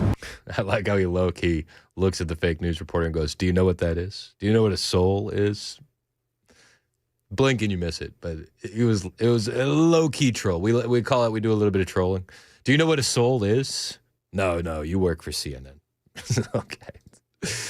But President Trump, he's not backing down. All you have to do is say yes, and it's over. And then they can go into negotiation. This is the statement that he's making. This is the point he's trying to make. We can have all of these discussions if you want to open back up the government. After this trip, do you think you'll sit down with Hakeem Jeffries and... I would. I'd be willing to. I would have now, too. You know, I left. I said, come on over, just put the government back. All they have to do is say yes, and it's over. And we start. And then we go into a negotiation. Look, Obamacare has been terrible. We can make it better. I'm all for that. But they're not. And they want to allow many illegal people that came into our country illegally from prisons, from mental institutions, from all over the world. They want them to get paid, and that's going to hurt the citizens of our country, and I just can't do it. I don't know what else we could do to convince the Democrats to open up. I mean, we're not going to give them everything they want. We're not going to hand over taxpayer-funded health benefits for illegal aliens. We're not. We're not going to spend $1 trillion on that. We're not going to bend the knee. I think the Democrats are in an increasingly tough position, and it's only going to get tougher for them. Who do you think is going to be mad here come November at the Democrats? About a few million people that are on SNAP benefits are going to be pretty upset. Who are they going to blame? I think they're going to blame the Democrats. I don't know how you can blame the Republicans at this point. The Republicans are voting to open the government. We'll see what happens. Scott Bessent was asked about it. Scott Bessent did a heck of a tour all weekend long. He was on all the different networks, Meet the Press, CBS Face the Nation. I think he was even on with Slopadopoulos on ABC. But he said that this is a Democrat-led boycott, and he said, I'm not sure what the Democrats are doing. I don't know what good it does to summon them to the White House. That this is a Democratic-led boycott, and I'm just not sure what they're doing. What's changed between now and March, other than Chuck Schumer's poll numbers? And I think Hakeem Jeffries is now going to be primaried from the left, and I didn't think there was a lot of room over there. So both of them are worried about their primaries and not the American people, not the government employees, not our military employees. Because we were able to pay the military employees from excess funds at the Pentagon middle of this month. I think we'll be able to pay them beginning in November. But by November 15th, our troops and service members who are willing to risk their lives aren't going to be able to get paid. What an embarrassment. It is. It is embarrassing. It's completely embarrassing. And the national debt is now over $38 trillion. That is going to keep ticking up because the government is shut down.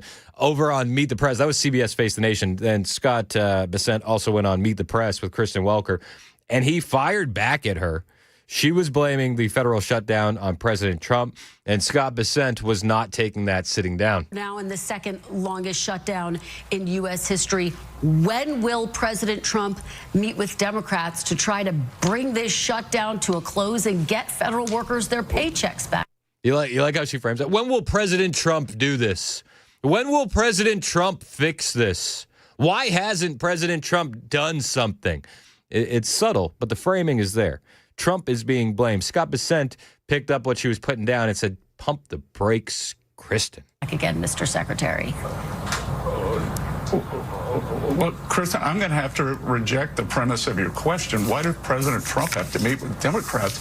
Democrats just need to go into the Senate and vote to end the shutdown. But look at the President numbers. Trump has said in the past it's up to the president. 52. He's the president. No. No, he said that in the past. He said you have to be a leader. The president has to lead. You have to get people into a room. You have to get a deal. When's he going to do that? Well, he is leading, and there's no deal to do with Chuck Schumer. Chuck Schumer is trading off his polls. What's different than when he passed the clean CR in the spring? It's his polls. You know, the whole country's being held captive to AOC's polls. But let's look at the numbers. It's 52-3. 52 Republicans have voted, I believe it's 11 times, to reopen the government. 3 Democrats have. And right here, right now, I would urge moderate Democratic senators to come across the aisle, reopen the government, because I'll tell you, we're starting to eat into muscle here. This is starting to affect travel. It's starting to affect the economy. And, you know, this is quixotic. I don't know what the purpose is. I'm not sure they do. No, I don't think they know what the purpose is either. I love how Kristen Welker's, well, the president said that he's going to be a leader. It's like, well, sometimes being a leader means you're not bending the knee to the radicals in the party. Right? Like, sometimes being a leader is telling the left, no, you come to the table. Kristen doesn't understand that. Scott Bacento said, we're eating into muscle. This is making us less safe. And one of the things that he was referencing was air traffic control. Secretary Duffy was on with Maria Bartiromo over the weekend, and he says that air traffic control is feeling it. We've seen that here locally, and I think we're going to see it more and more because it doesn't seem like this shutdown is going anywhere, and pretty soon this is going to affect holiday travel as well. Secretary Duffy on the need to get the government back open. If I don't feel like I have enough controllers or enough controllers that are focused, we will slow down traffic, we will stop traffic, and that's why you see the delays in the system. And the job number one is, again, get people to where they're going safely, and if it's not on time, well, call the Democrats. Call Chuck Schumer if you're frustrated that you have a staffing shortage and your flight's 3 hours delayed or your flight is canceled. Call Chuck, call Senate Democrats, because this is the reason why. I love that energy. Talk to Chuck Schumer if you're upset, because Chuck Schumer is the reason why the government is still shut down. Chuck Schumer's afraid that he's going to get primaried by AOC. He should be afraid. Let's be perfectly honest. He is very susceptible to a primary. His own base can't stand him. But that doesn't mean that he shouldn't do the right thing today. The right thing today would be saying, okay, it's time to end the silliness. It's time to open the government. Only one Democrat that I've heard of has been making any sense on this topic, and it's none other than John Fetterman. He keeps finding interviews where he's going to go out and make sense. It doesn't make any headlines because of the sense that he's making, but we'll bring you the comments from Fetterman on the way. It's 10:51. This is Super Talk 99.7 WTN.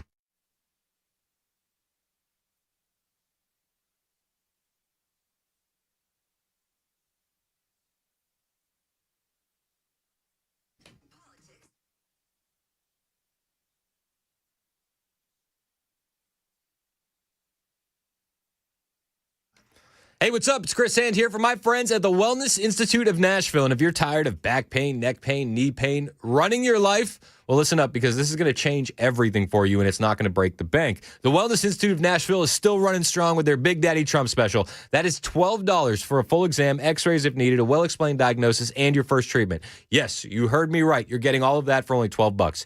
Dr. Mitchell and Dr. Ashley are going to get you back to a pain-free life. Their patients say it all the time. Why didn't I come here first? Don't say that to them, even if you're thinking it. It's a little embarrassing. Don't. Go there today. What are you dealing with? Back pain, neck pain, sciatica, numbness, bulging discs? Well, they treat it all. And they'll treat it all with non-surgical spinal decompression, robot lasers, and even anti-gravity machines. What you're not going to find is painful injections, surgery, or opioids. That's not their style. They're going to go the more calm route, but the route that's actually going to fix your pain for good. Call them today. Grab your MRI. Get ready to finally understand your condition and fix it. 615-246-5009. 615-246-5009. Find them online. Painisbad.com.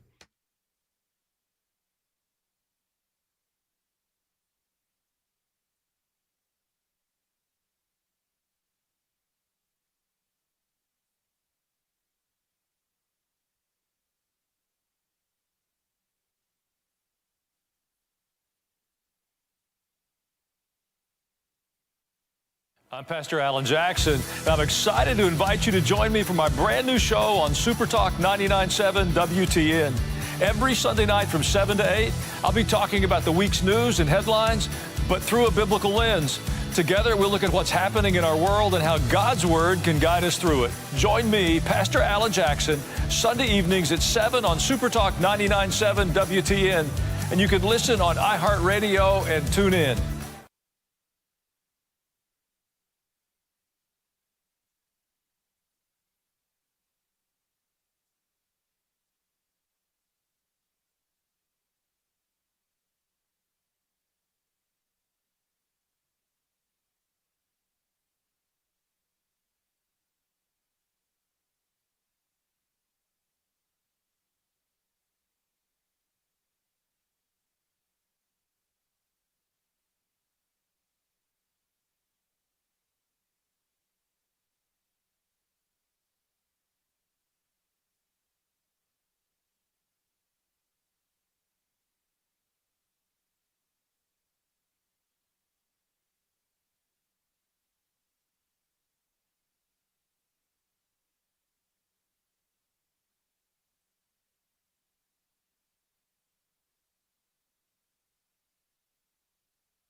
All right, drivers, we've got a crash. Off-ramp is blocked 40 eastbound to Old Hickory Boulevard in Bellevue. Right now in Brentwood, right shoulder blocked 65 southbound at OHB. And in Madison, off-ramp left lane blocked 65 southbound to eastbound Briley Parkway, Ellington Parkway.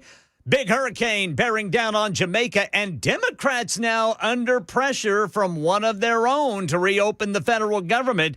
We'll tell you about that coming up at 11 on Super Talk 99.7 WTN. That's Ken Weaver in the newsroom. My name is Chris Hand. The show is brought to you by Better Water LLC, water filtration systems, water softeners, betterwater.com. You can listen to the show on iHeart, TuneIn, the FM dial. You can watch the show. Super Talk TV is up and running.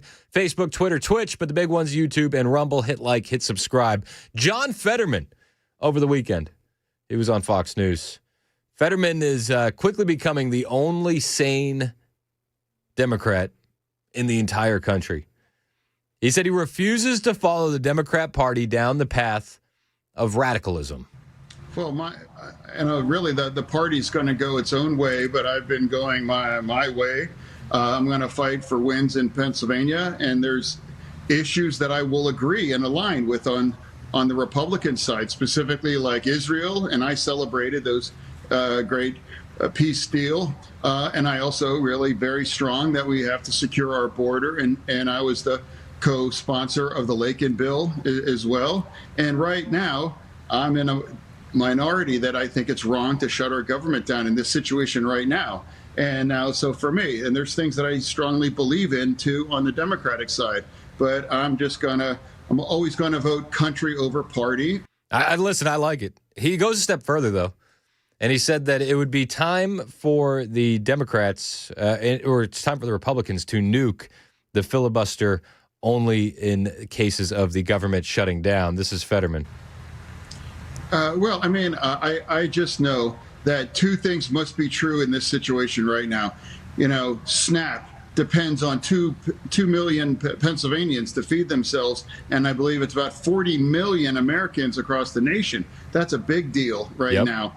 And now we all realize that a lot of the premiums are going to go up, and we might want to address that too. We can support those two things, but I think it's fundamentally wrong regardless to shut our government down for those things. The Republican side has their priorities. We have our priorities. I think we have to agree that our government must be open.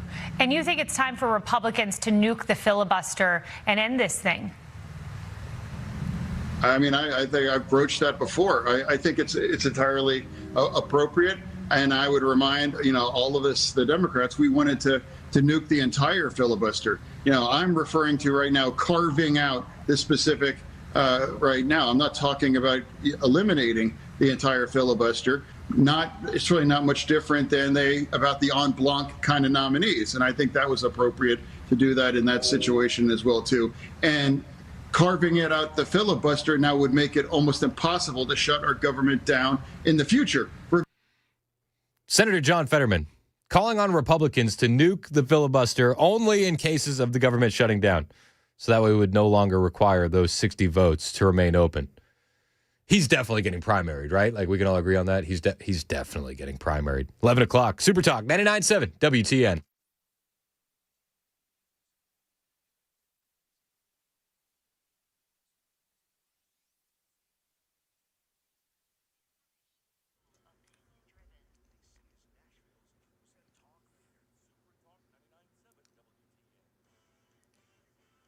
I'm Ken Weaver with your top stories. Got the full forecast coming up in 5 minutes. Hurricane Melissa, now a big Cat 5 storm with winds at 160 miles per hour.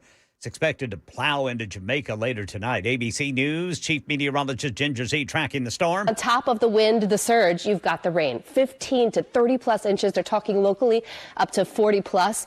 Cuba has a lot of rain coming too. At the government shutdown, it's dragging into its 27th day. Now you've got the largest union of federal workers saying it's time to get agencies reopened. ABC News national correspondent Stephen Portnoy has the latest from our nation's capital. The union's call is being seen as a signal to Democrats that the shutdown has gone on long enough. The American Federation of Government Employees says both parties have made their point, and now it's time to pass a clean extension of government funding. But that's been on the table for a month, and Senate Democrats have been consistently blocking it to draw attention to expiring health insurance subsidies. The union says that larger debate should continue after the government reopens, something GOP leaders have been arguing for weeks. China now confirming there is a framework consensus on trade ahead of President Trump's meeting Thursday with China's President Xi.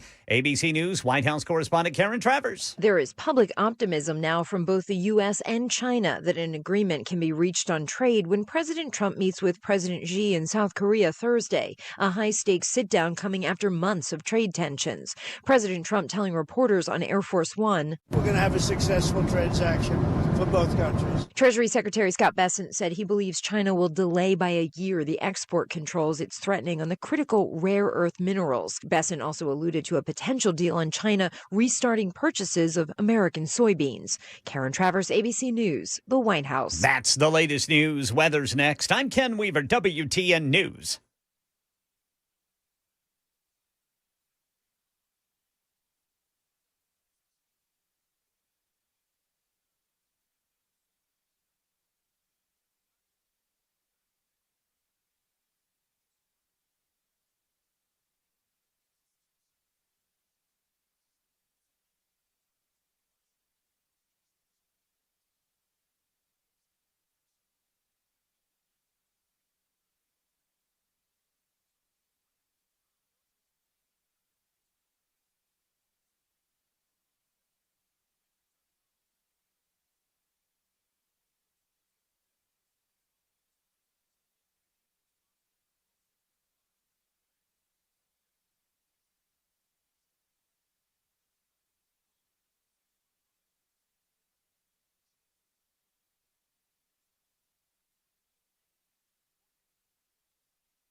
Did you see these people in Washington, D.C. and their stupid chant? Black Lives Matter! Black Lives Matter! Black Lives Matter! So here's why this is dumb. Because Donald Trump sending in the National Guard is to stop the murders.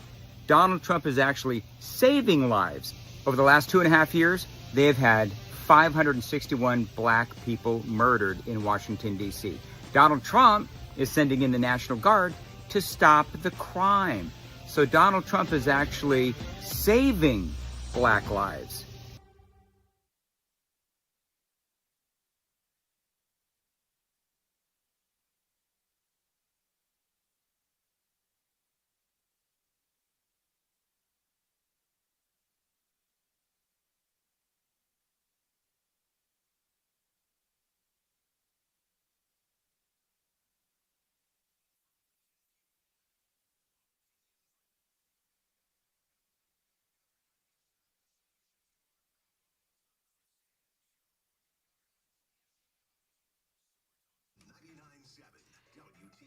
It's 11:06 on Super Talk 99.7 WTN. Hey, how are you? I'm Chris Hand. The show is brought to you by our friends at Better Water LLC.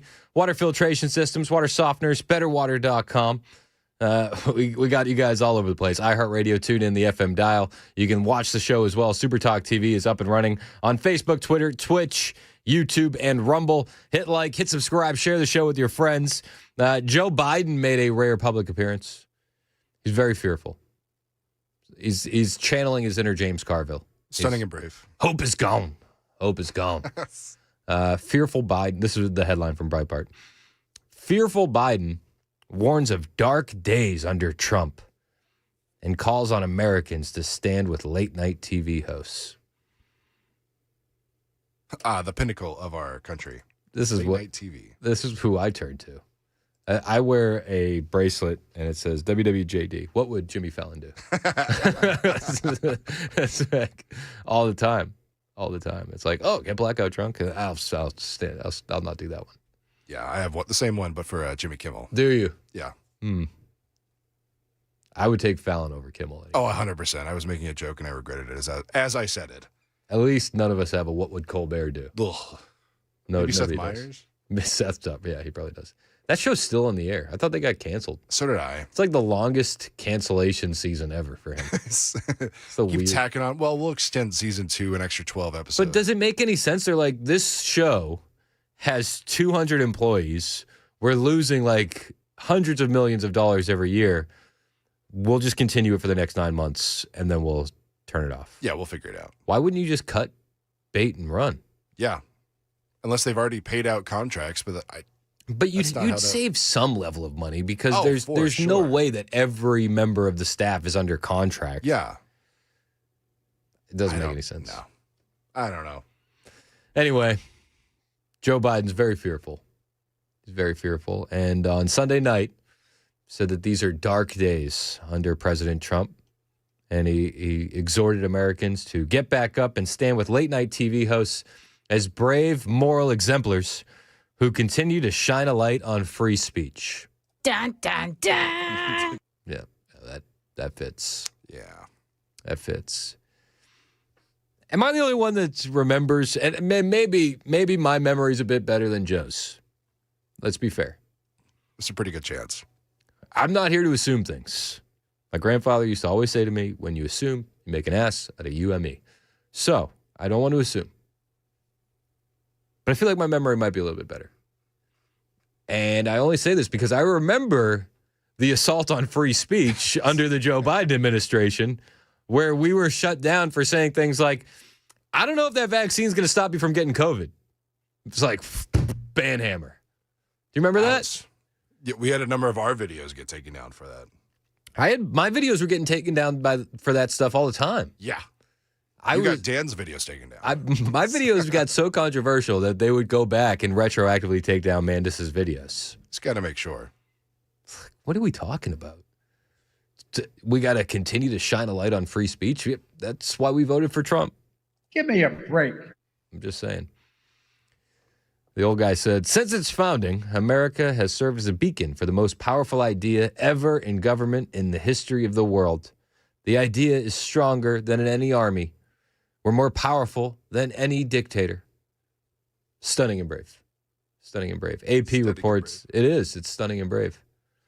AP reports that Biden, 82, was speaking publicly for the first time since completing a round of radiation therapy for an aggressive form of prostate cancer. He addressed an audience in Boston with these dire warnings after receiving a Lifetime Achievement Award from the Edward M. Kennedy Institute. A lifetime of achievement. Sniffing kids and taking bribes. Ugh. I'm all out of kids. You think Dr. Joe wrote the speech too? I don't know. She probably should have read it. The report details that Biden said America depends on a presidency with limited power, a functioning Congress, and an autonomous judiciary. With the federal government facing its second longest shutdown on record, Trump has used the funding lapse as a way to exercise new command over the government. Good. You know what Democrats could do to stop that? Reopen the government? Just like what we've been talking about. We just need 5 Democrats to just wake up and pay attention to what's going on, and then the government would be open. Biden then delivered his message of fear and loathing, aimed directly at Trump and his administration, before he gazed longingly at the late-night hosts. Friends, this is Joe. Friends, I can't sugarcoat any of this. These are dark days. Then he predicted the country would find their true compass again and emerge, as we always have, stronger, wiser, and more resilient, more just, so long as we keep the faith. I would say that that's what we did after the Biden presidency. I mean, how many examples of dark days did we get during the Biden administration? The wide open southern border. Even if states try to take it upon themselves to protect, they were shut down.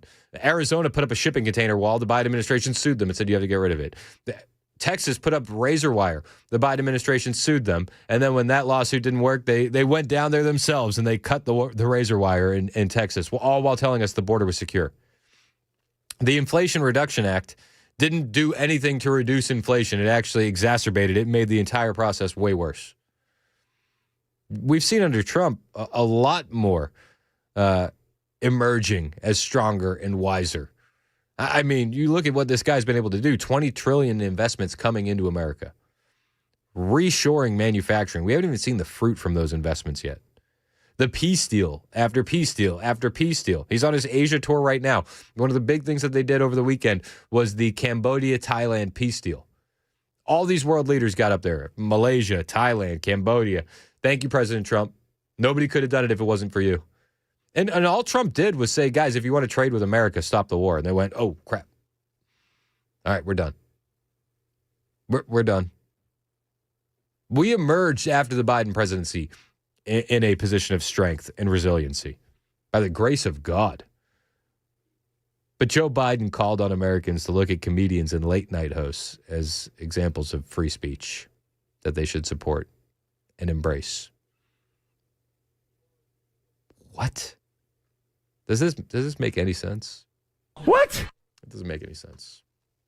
I feel bad, but I don't think Joe even knew that he was out and about or doing anything. No. He didn't know he was there. No, absolutely not. Meanwhile, Joe's out there making sweet speeches. Jimmy Kimmel hanging out. There are some updates in the Virginia race. The Virginia Attorney General race has officially flipped in favor of Republicans. This is big news. We've been talking about this story for a while. Jay Jones was the Democrat Attorney General candidate. He had text messages leak that say he wanted to shoot Republican legislatures and watch their children die in their mother's arms. Everybody was honestly shocked by this, other than Democrats. Jay Jones didn't lose a single Democrat endorsement. He still has people like Tim Kaine backing him up. Abigail Spanberger, who's running for governor in Virginia, has not backed away from Jay Jones. But it looks like the voters of Virginia have. To go. Republican incumbent Attorney General Jason Miyares is now up, about 2 points over Democrat Jay Jones. Jones' 6-point lead erased, flipped, after that scandal over 2022 text messaging where he fantasized about killing his Republican rival and the man's children. Disgusting. Term-limited Governor Glenn Youngkin is optimistic. Yeah, I mean, let's try and stay optimistic. Virginia is such a weird state, though. So the polling for Miyares versus Jay Jones for the Attorney General, Miyares is at 46.4, Jay Jones is at 44. Okay, not a huge gap by any stretch of the imagination. Then in the governor race, Abigail Spanberger, who wants boys in the girls' locker room, won't back away from Jay Jones or his comments at all, so he's running his own race. She's in the lead over Winsome Earl Sears, 50.7 to 43.6. It doesn't. I just don't understand. I don't understand it. How could you split ticket that? It makes no sense to me whatsoever. But this is where we're at. American politics is bananas. Over in New Jersey Democrats have expanded their lead with early in-person voting. Early voting has Democrats at 42% versus Republicans 38.7%. Jack Ciattarelli is running for governor in New Jersey. He is the Republican. It's important to point out in 2024, Republicans gained the early voting lead once the weekend ended. We don't like seeing these numbers for Jack Ciattarelli. Is he going to be able to pull it off? Republicans would have to take a lead this week, or at least stay very, very close for Jack to have a chance. Strong performance would be needed from both independents and Democrat crossovers for New Jersey to flip red. That's from Eric Doherty on X. Great follow if you haven't. Day 2 data is per Vote Hub. So it doesn't look good in New Jersey. It doesn't look great in Virginia. American politics are an absolute mess. In mayoral races around the country, while we're looking at a couple of foreign-born commies that are going to be taken over in New York and in Minneapolis. Fox News was talking about this. Dem socialist candidates gaining traction across the United States. This was that report earlier today. About that. Free lawyers for illegal immigrants, and there's more where that came from. But he's not the only one. Across the country, there are more. 2 more examples. In Minneapolis, Omar Fateh is running. He wants to fund non-police programs, keep homeless encampments, and stabilize rent. You hear that a lot from the socialists, and you can understand why. Rents are high. This one's interesting. In Seattle, Katie Wilson is running for Seattle mayor. She wants a bond for affordable housing. She wants to install city-owned solar panels and fund alternative crisis responses. She lives in a 600-square-foot apartment that she rents with her husband, and they have a small child there. She's running against another Democrat who is like, wait, I'm diverse. I've made incredible gains through my own hard work. But she is in the lead. Josh Kraushaar is the editor-in-chief of Jewish Insider, one of our political... Free stuff is apparently winning all over the place. whether it's Virginia whether it's New York or Minneapolis or Seattle. That seems to be motivating leftists. How much free stuff can you give me? That's what's getting people going. It's an absolute mess. Meanwhile, with the government shut down, the hunger crisis continues to loom as the government shutdown continues on. This is a bit of ABC reporting where they're talking about 40 million Americans expecting to lose their food assistance this week because of Chuck Schumer and the Schumer shutdown. This morning, more than 40 million people, that's roughly 1 in every 8 Americans, are bracing to see their food assistance run out later this week, creating a food crisis some experts say could be the worst since the Great Depression, all because of the government shutdown. The U.S. Agriculture Department, which administers the SNAP or Food Snap program, announcing, quote, the well has run dry. Everyone's worried that, they're not going to be able to feed their families. Yeah, people are worried. And what are Senate Democrats going to do about it? Well, they're not going to vote to reopen the government, and they're going to go out and they're going to rally for socialists. Yep. AOC, who will be a Senate Democrat as soon as she primaries Chuck Schumer, was at a Zohran Mamdani rally over the weekend. It sounded hype, sounded big hype. Jews escaping Holocaust, Black Americans fleeing slavery and Jim Crow, Latinos seeking a better life, Native people standing for themselves, Asian Americans coming together in Queens, in Brooklyn, in the Bronx, in Manhattan, in Staten Island, in this country. Sounds awful. I wouldn't want it. Would you want to get dinner with AOC? I wouldn't want to get dinner with her. Nah. She's like, if you're watching on the YouTube stream, you saw this, but as she's doing this, she's like jumping up and down and shaking. Just like waving her finger around. Hitting the podium. It's like a couple snaps and a clap in there too, I thought. The Democrat Party is an absolute mess. They are rudderless. They have no idea what direction they're going to go in. And I don't think that they can even look to any of their leadership right now and be like, do you have an idea of where we're going? Because the leadership is like, I have no idea. I just hope I don't lose my job. That's the reality of the Democrat Party today. It's an absolute mess. Government shutdown. No clear end in sight. But hey, here's a socialist you should vote for because free things. Free things. One thing that they can't agree on, the Democrats, though, is that they're all very upset about the ballroom. Very upset. Very upset about the ballroom. We'll talk about that when we get back. 11:21, Super Talk, 99.7 WTN.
Selling your home can be stressful, but it doesn't have to be.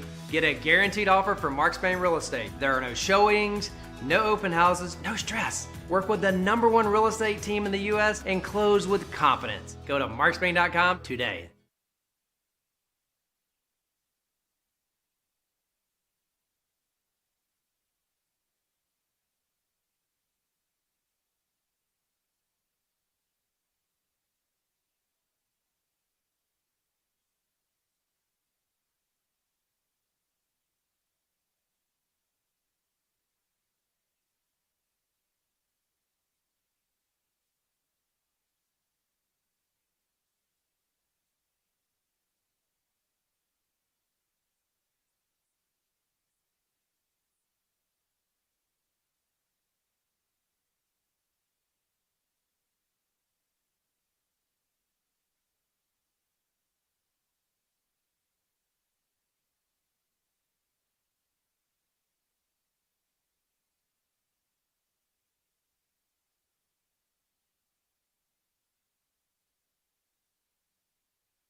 Hurricane Melissa and what Jamaica might be like this time tomorrow morning after she hits.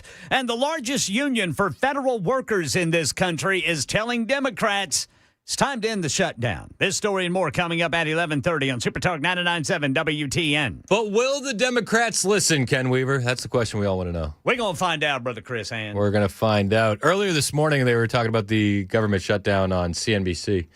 And Ruben Gallego, he's a Democrat out of Arizona. He was pressed by them Squawk Box boys. Oh, yeah? On the government shutdown. This is how that exchange sounded. If Republicans shut down the government next time Democrats are in charge to extract whatever it is that they happen to want, are you saying that's okay? Are you saying that's okay if they do that? I mean, the Republicans have done this quite a while, yes. Yeah, what did you say about it? What did you say about it when they did it?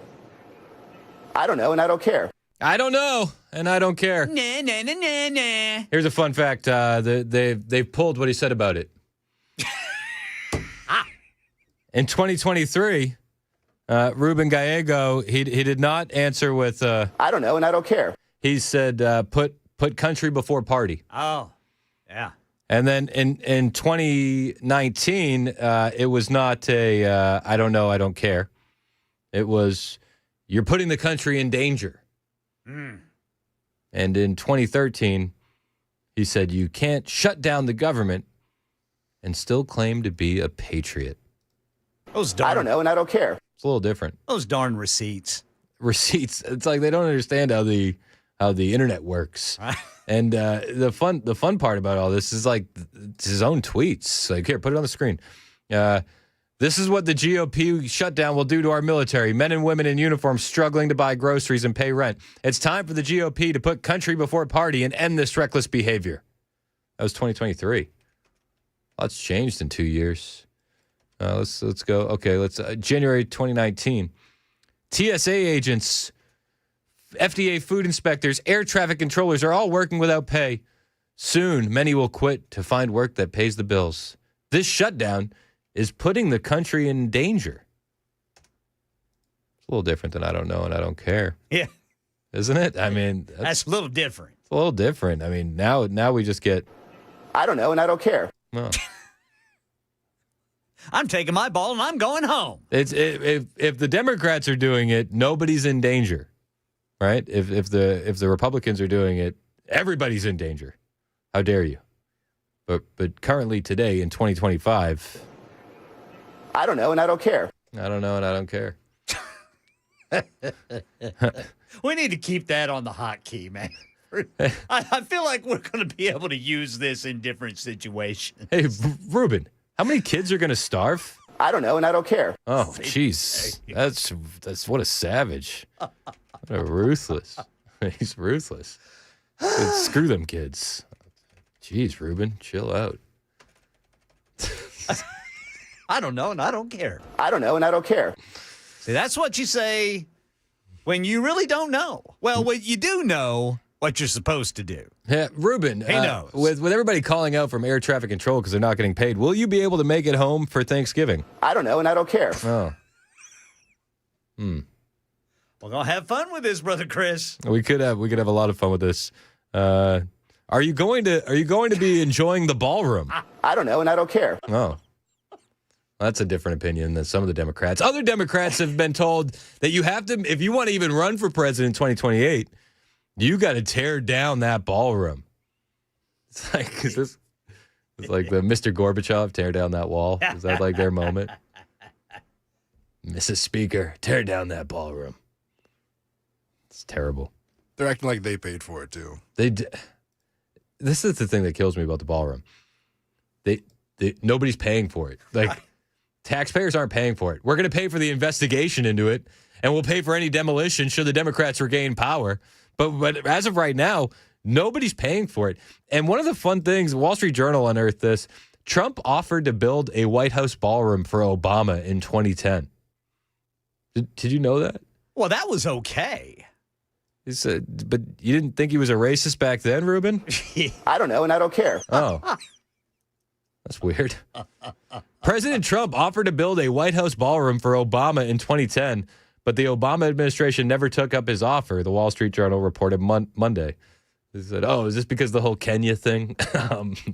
For at least 15 years, Trump had tried and failed to build a grand ballroom in the White House that could host extravagant dinners for world leaders, lawmakers, and celebrities. In early 2010, Barack Obama's top strategist, David Axelrod, got a call from Trump, then a real estate developer and reality television star. They were connected via MSNBC's Mika Brzezinski, who had closer ties with Trump at the time. He said, you have these state dinners in those crappy, let's use the word crappy, little tents. Axelrod recalled in an interview. He said, I build ballrooms. I build the most beautiful ballrooms in the world. You can come to Florida and see for yourself. Trump offered to build a modular ballroom at the White House that could be deconstructed. I was thinking we're in the middle of a recession. I'm not sure about this, Axelrod said. Axelrod suggested that Trump get in touch with Obama's social secretary about the ballroom, which I'm sure he got a message like Rubens, I don't know, and I don't care. It's 11:30. Super Talk, 99.7 WTN.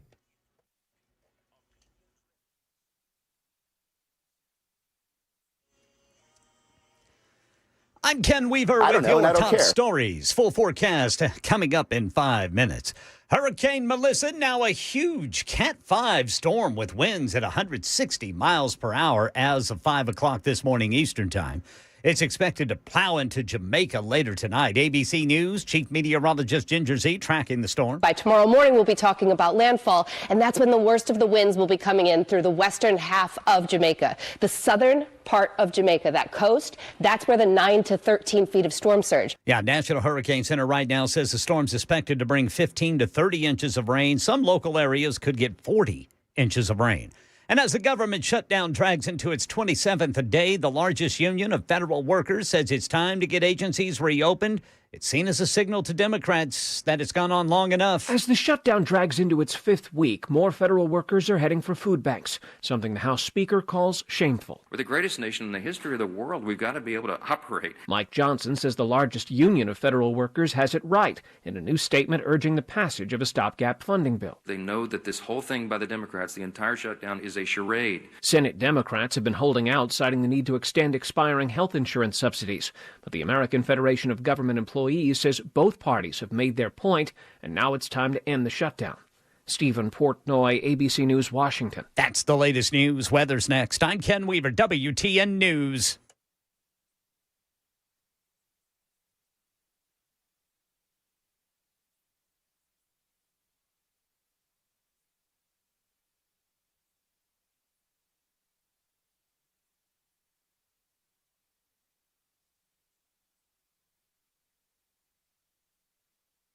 For many of us, generators are becoming a must-have household appliance. From unpredictable weather to surprise outages, it's better to be safe than sorry. Generator Supercenter of Nashville offers fast and easy installations with 24/7 service and monitoring to all brands of generators and expert repairs done right. Our mission is to make owning a backup generator simple and easy. Visit your local store today or check us out online. Generator Supercenter of Nashville. We serve all Middle Tennessee.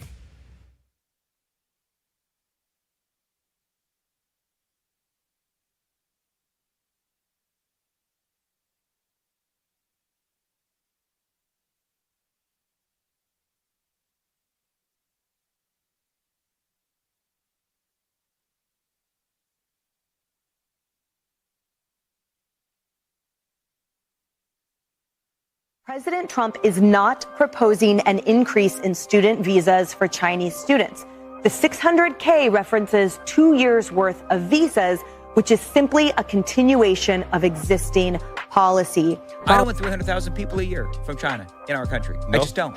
No. Because I think they spy. Yeah. And I think that they're stealing I don't even our think intellectual it's not even property. that we think they do. They do. They do it. Well, they got busted operating secret police stations in our country. Yeah. They got busted operating a secret biolab in California. And why are they? That's right. I remember that. They rode a spy balloon over our entire country. There should be. And Joe Biden let it happen. There should be no reason why we're doing this.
$11:37, Super Talk 99.7 WTN. Hey, how are you? It's Chris Hand.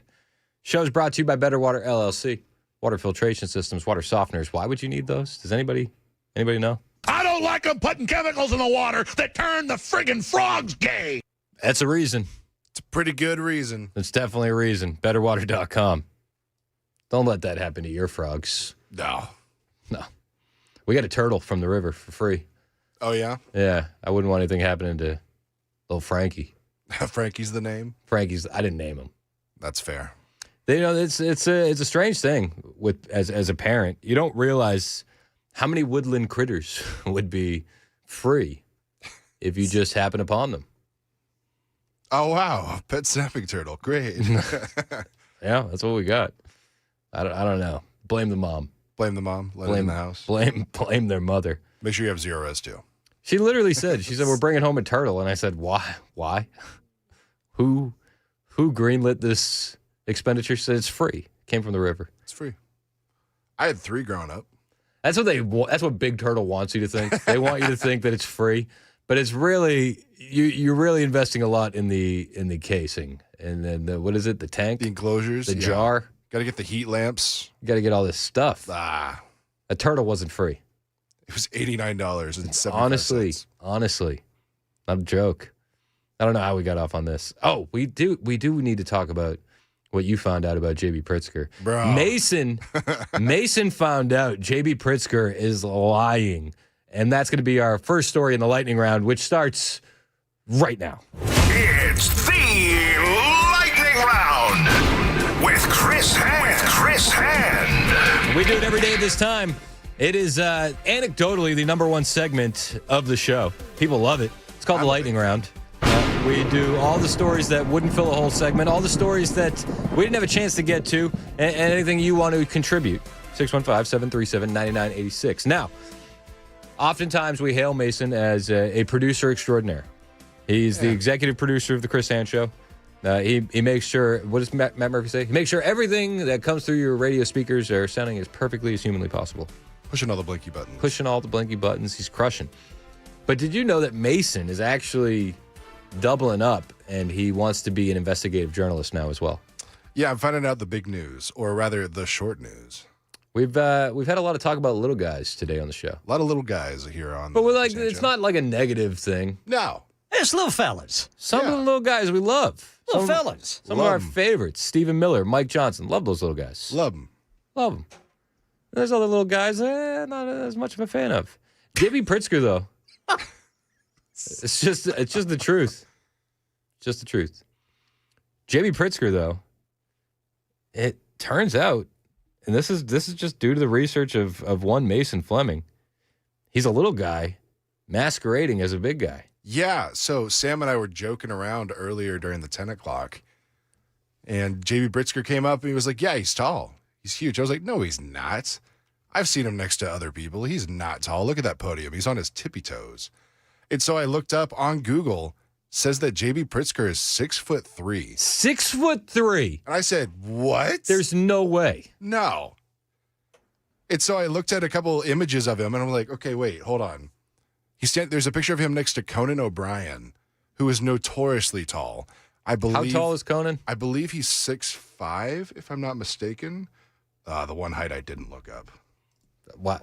And this is why he's only starting to be an investigative journalist, folks. It's a blossom. It's a work in progress.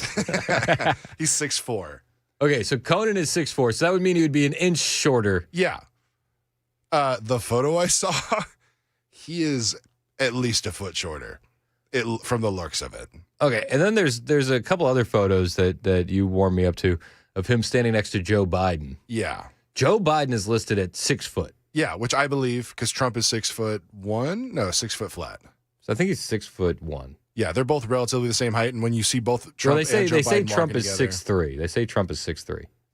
I don't think Trump is 6'3", because when you see Joe Biden and him walking next to each other, they're pretty on equal footing there.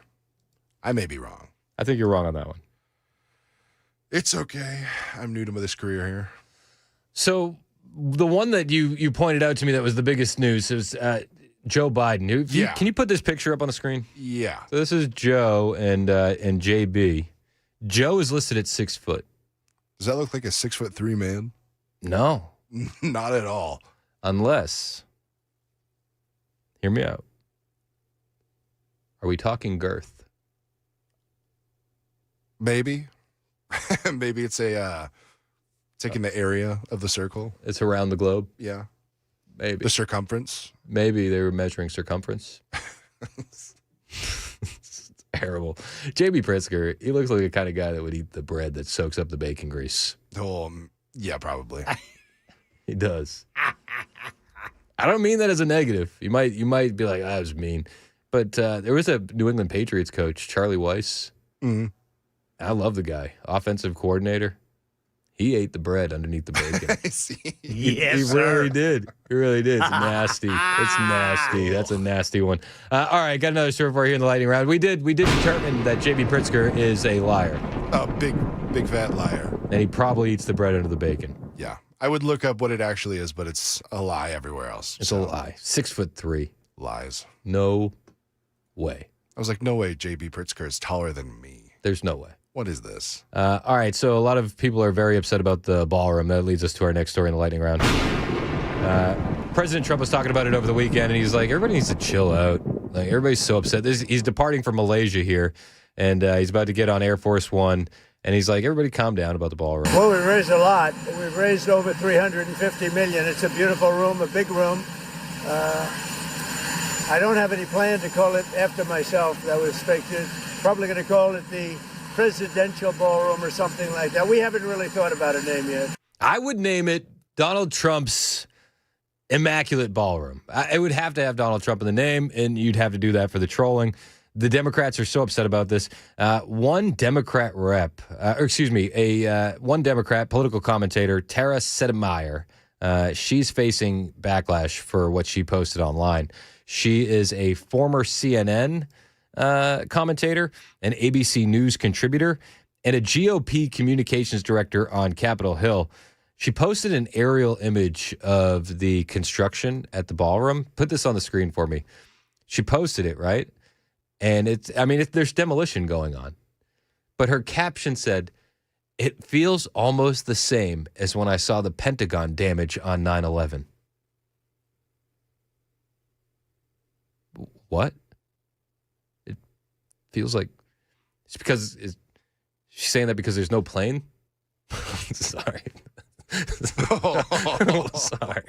Sorry. That's a nasty one. Sorry. That's nasty. What? I'm just trying to figure out what she finds so similar about. Is it the lack of a plane? No wings in the debris. It flew off without a trace. No, nobody knows. Nobody knows. That's so good. I didn't really care much about this lady. I just thought of that joke last night. I was like, oh, I'm definitely doing that all night. I gotta hit this. Oh, you have to. Is it because of the lack of a plane? Stephen Miller, he said that the left is obsessed with the ballroom because they can't create anything beautiful. The scandal is how Democrats and the left have scarred the landscape of our country with grotesque so-called modern art that celebrates ugliness, that celebrates defacement.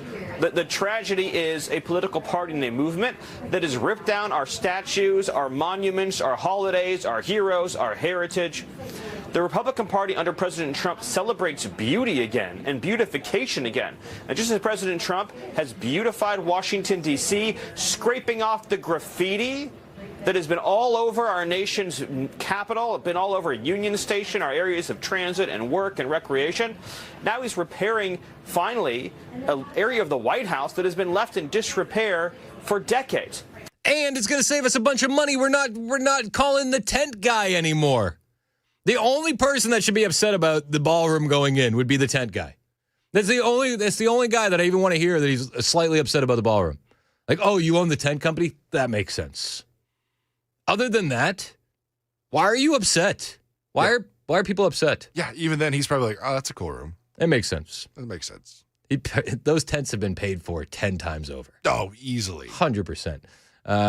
But he's right. Democrats can't create anything beautiful. They just destroy. I mean, look at the prison that is the Barack Obama Presidential Library being made in Chicago right now. It looks like a prison. They asked locals on the street what they think of it. Benny Johnson was out there. What do you think? What is this building like to you? And it's like all these people from Chicago going, it looks like a prison.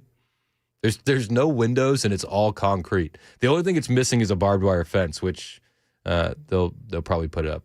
Democrats are fine with walls and fences protecting what's theirs, just not with anything protecting what's yours. I got another for you here in the lightning round. I'll be honest, the first time I saw this story, I had to do a double take and make sure that this wasn't AI because it was so funny that it made me think that this has to be fake.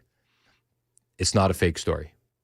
This is a real story from Oklahoma, where a gentleman is upset with his neighbors. So he put up a sign on his property that said, "Ice needed here," with an arrow pointing to his neighbor's house.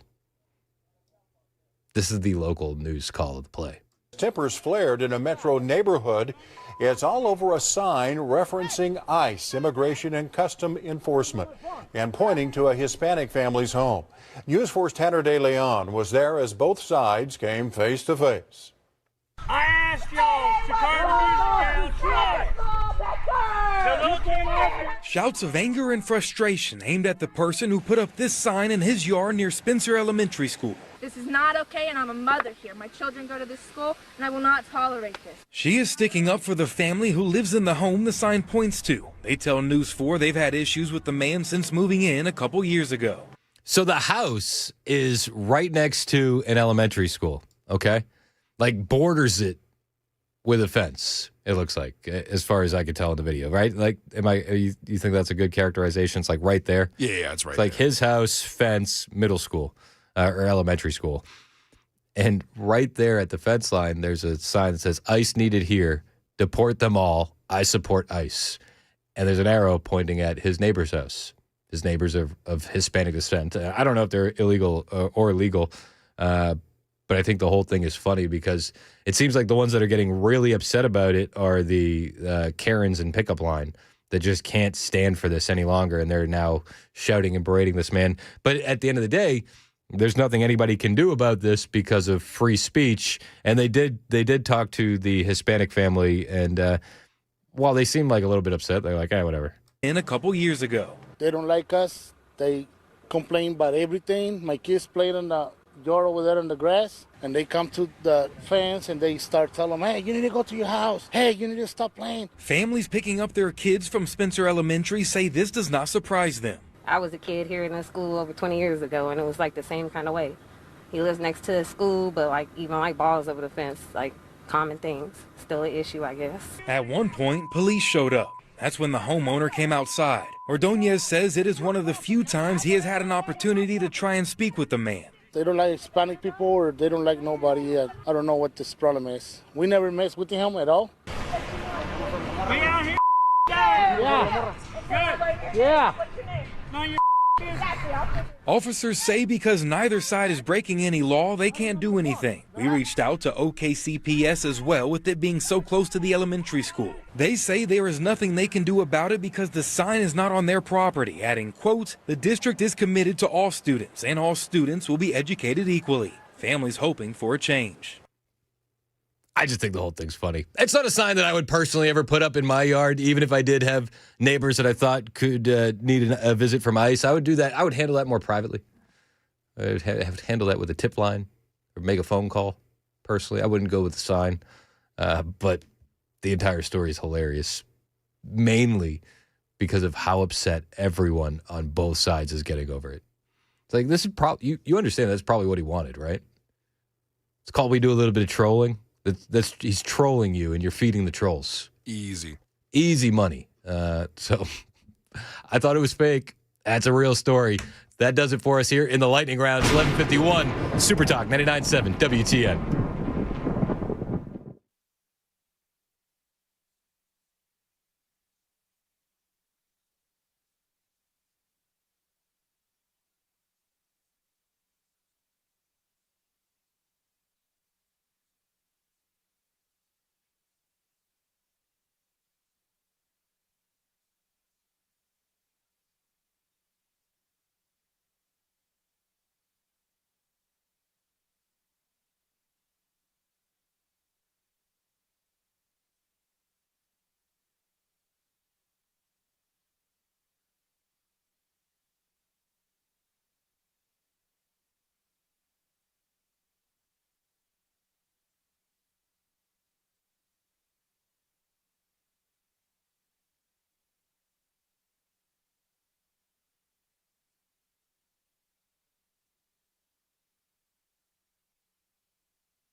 Did you see this lunatic? What's wrong with me?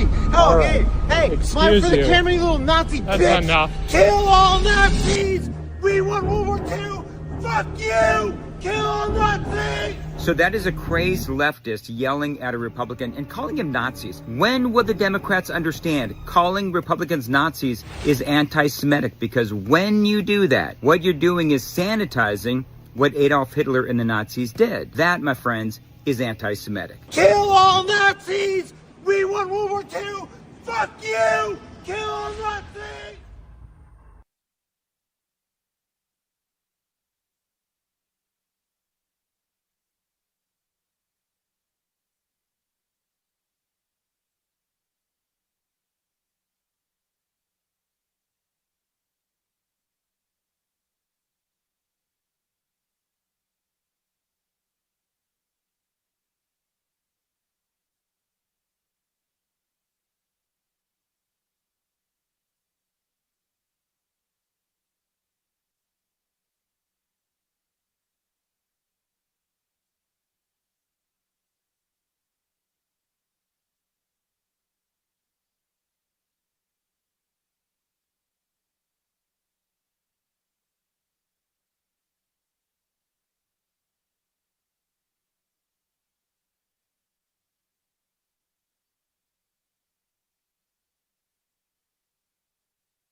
Elon Musk's privately funded tunnel from downtown BNA. The most cutting-edge transit systems in the world. They call it the Music City Loop. We call it the BNA hole. We've submitted a list of questions, and so we're looking forward to the opportunity to get answers. Questions like, how does a tunnel work? Or how can I be the biggest a-hole in the room without even trying? Because clearly, the fiscally responsible thing to do is to keep traffic backed up until every driver becomes an a-hole. The BNA hole. Zero cost to the taxpayers, and that's the real problem for the left. I kind of think that's on brand. Not enough opportunity to play tax collector a-hole. The BNA hole, where progress goes to upset liberals.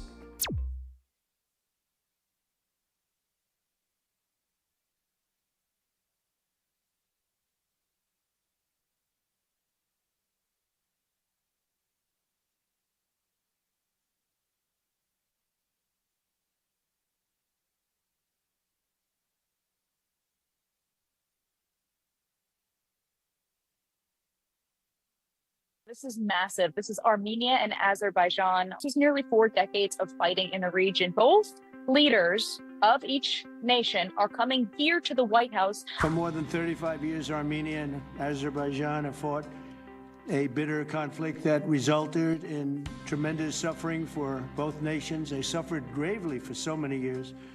Many tried to find a resolution, including the European Union. The Russians worked very hard on it, never happened. Sleepy Joe Biden tried, but you know what happened there? He tried for probably 12 minutes and didn't work out. Have you seen this done with any other president, the way he's leveraging the economy and trade? Absolutely not. I mean, this is 7 peace deals in 7 months, and it's unbelievable. I mean, President Trump is the only guy who can come together and do it. He can do it right.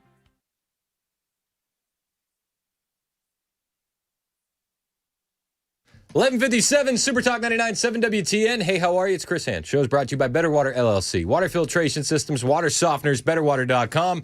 Chad Benson's in studio. Are we getting festive, Chad, all We're week? very festive. All week tomorrow, pumpkin shirt, and then starting Wednesday, Thursday, Friday, I'll be fully dressed. Fully dressed? Fully dressed. Each day, a new costume.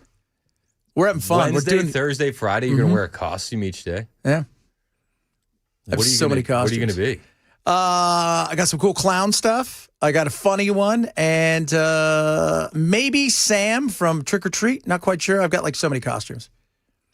I'm costume-tacular. I was going to be Biden one day. I was just going to. But then you forgot. I was going to drool. I was going to drool on myself and crap my pants and eat an ice cream. Yeah, got to have an ice cream, man. Got to have an ice cream. Did you see that he popped back up over the weekend? What for? He was getting a prestigious award. Oh, I knew he got an award, but it was very prestigious. I'm over 50 years in elected public life. This is the worst I've seen it. It's time to get re-engaged. It's time to act. Fight like hell. This is no time to give up. It's time to get up. Oh. Get up now. Get up. What? It's time to get up. Got to If get you- up to get down. Yeah, if you don't get up, you can't get I down. like the whisper. It's time for this. You got to get up.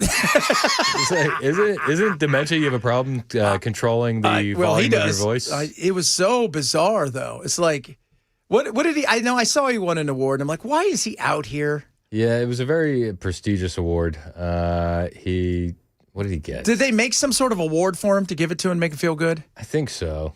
Like he's the best. He's the best paper mache guy inside of his. He received a Lifetime Achievement Award from the Edward M. Kennedy Institute. Yeah. There we go. From old Ted. That they said, because I'm sure you mentioned Ted. Ted was not a good driver, but he was a family man, kind of, sort of. It's terrible. Terrible. What are you talking about today? Oh, we'll talk a little Venezuela. We'll talk a little China. Do we get something done with China? Maybe, sort of. Do you know he's trying? He wants to meet with Kim Jong-un. But did you hear what he said? He was asked about it on Air Force One. He goes, I don't know. They don't have very good telephonic systems. Telephonic system. It was so good. Oh, I It want was him to so show up at the funny. restaurant Kim's at, like those reunited videos on YouTube, where he Yes. taps him on the shoulders. Heart break, and they just turn around and hug each other. Chad's in next. It's 12 o'clock on Super Talk 99.7 WTN.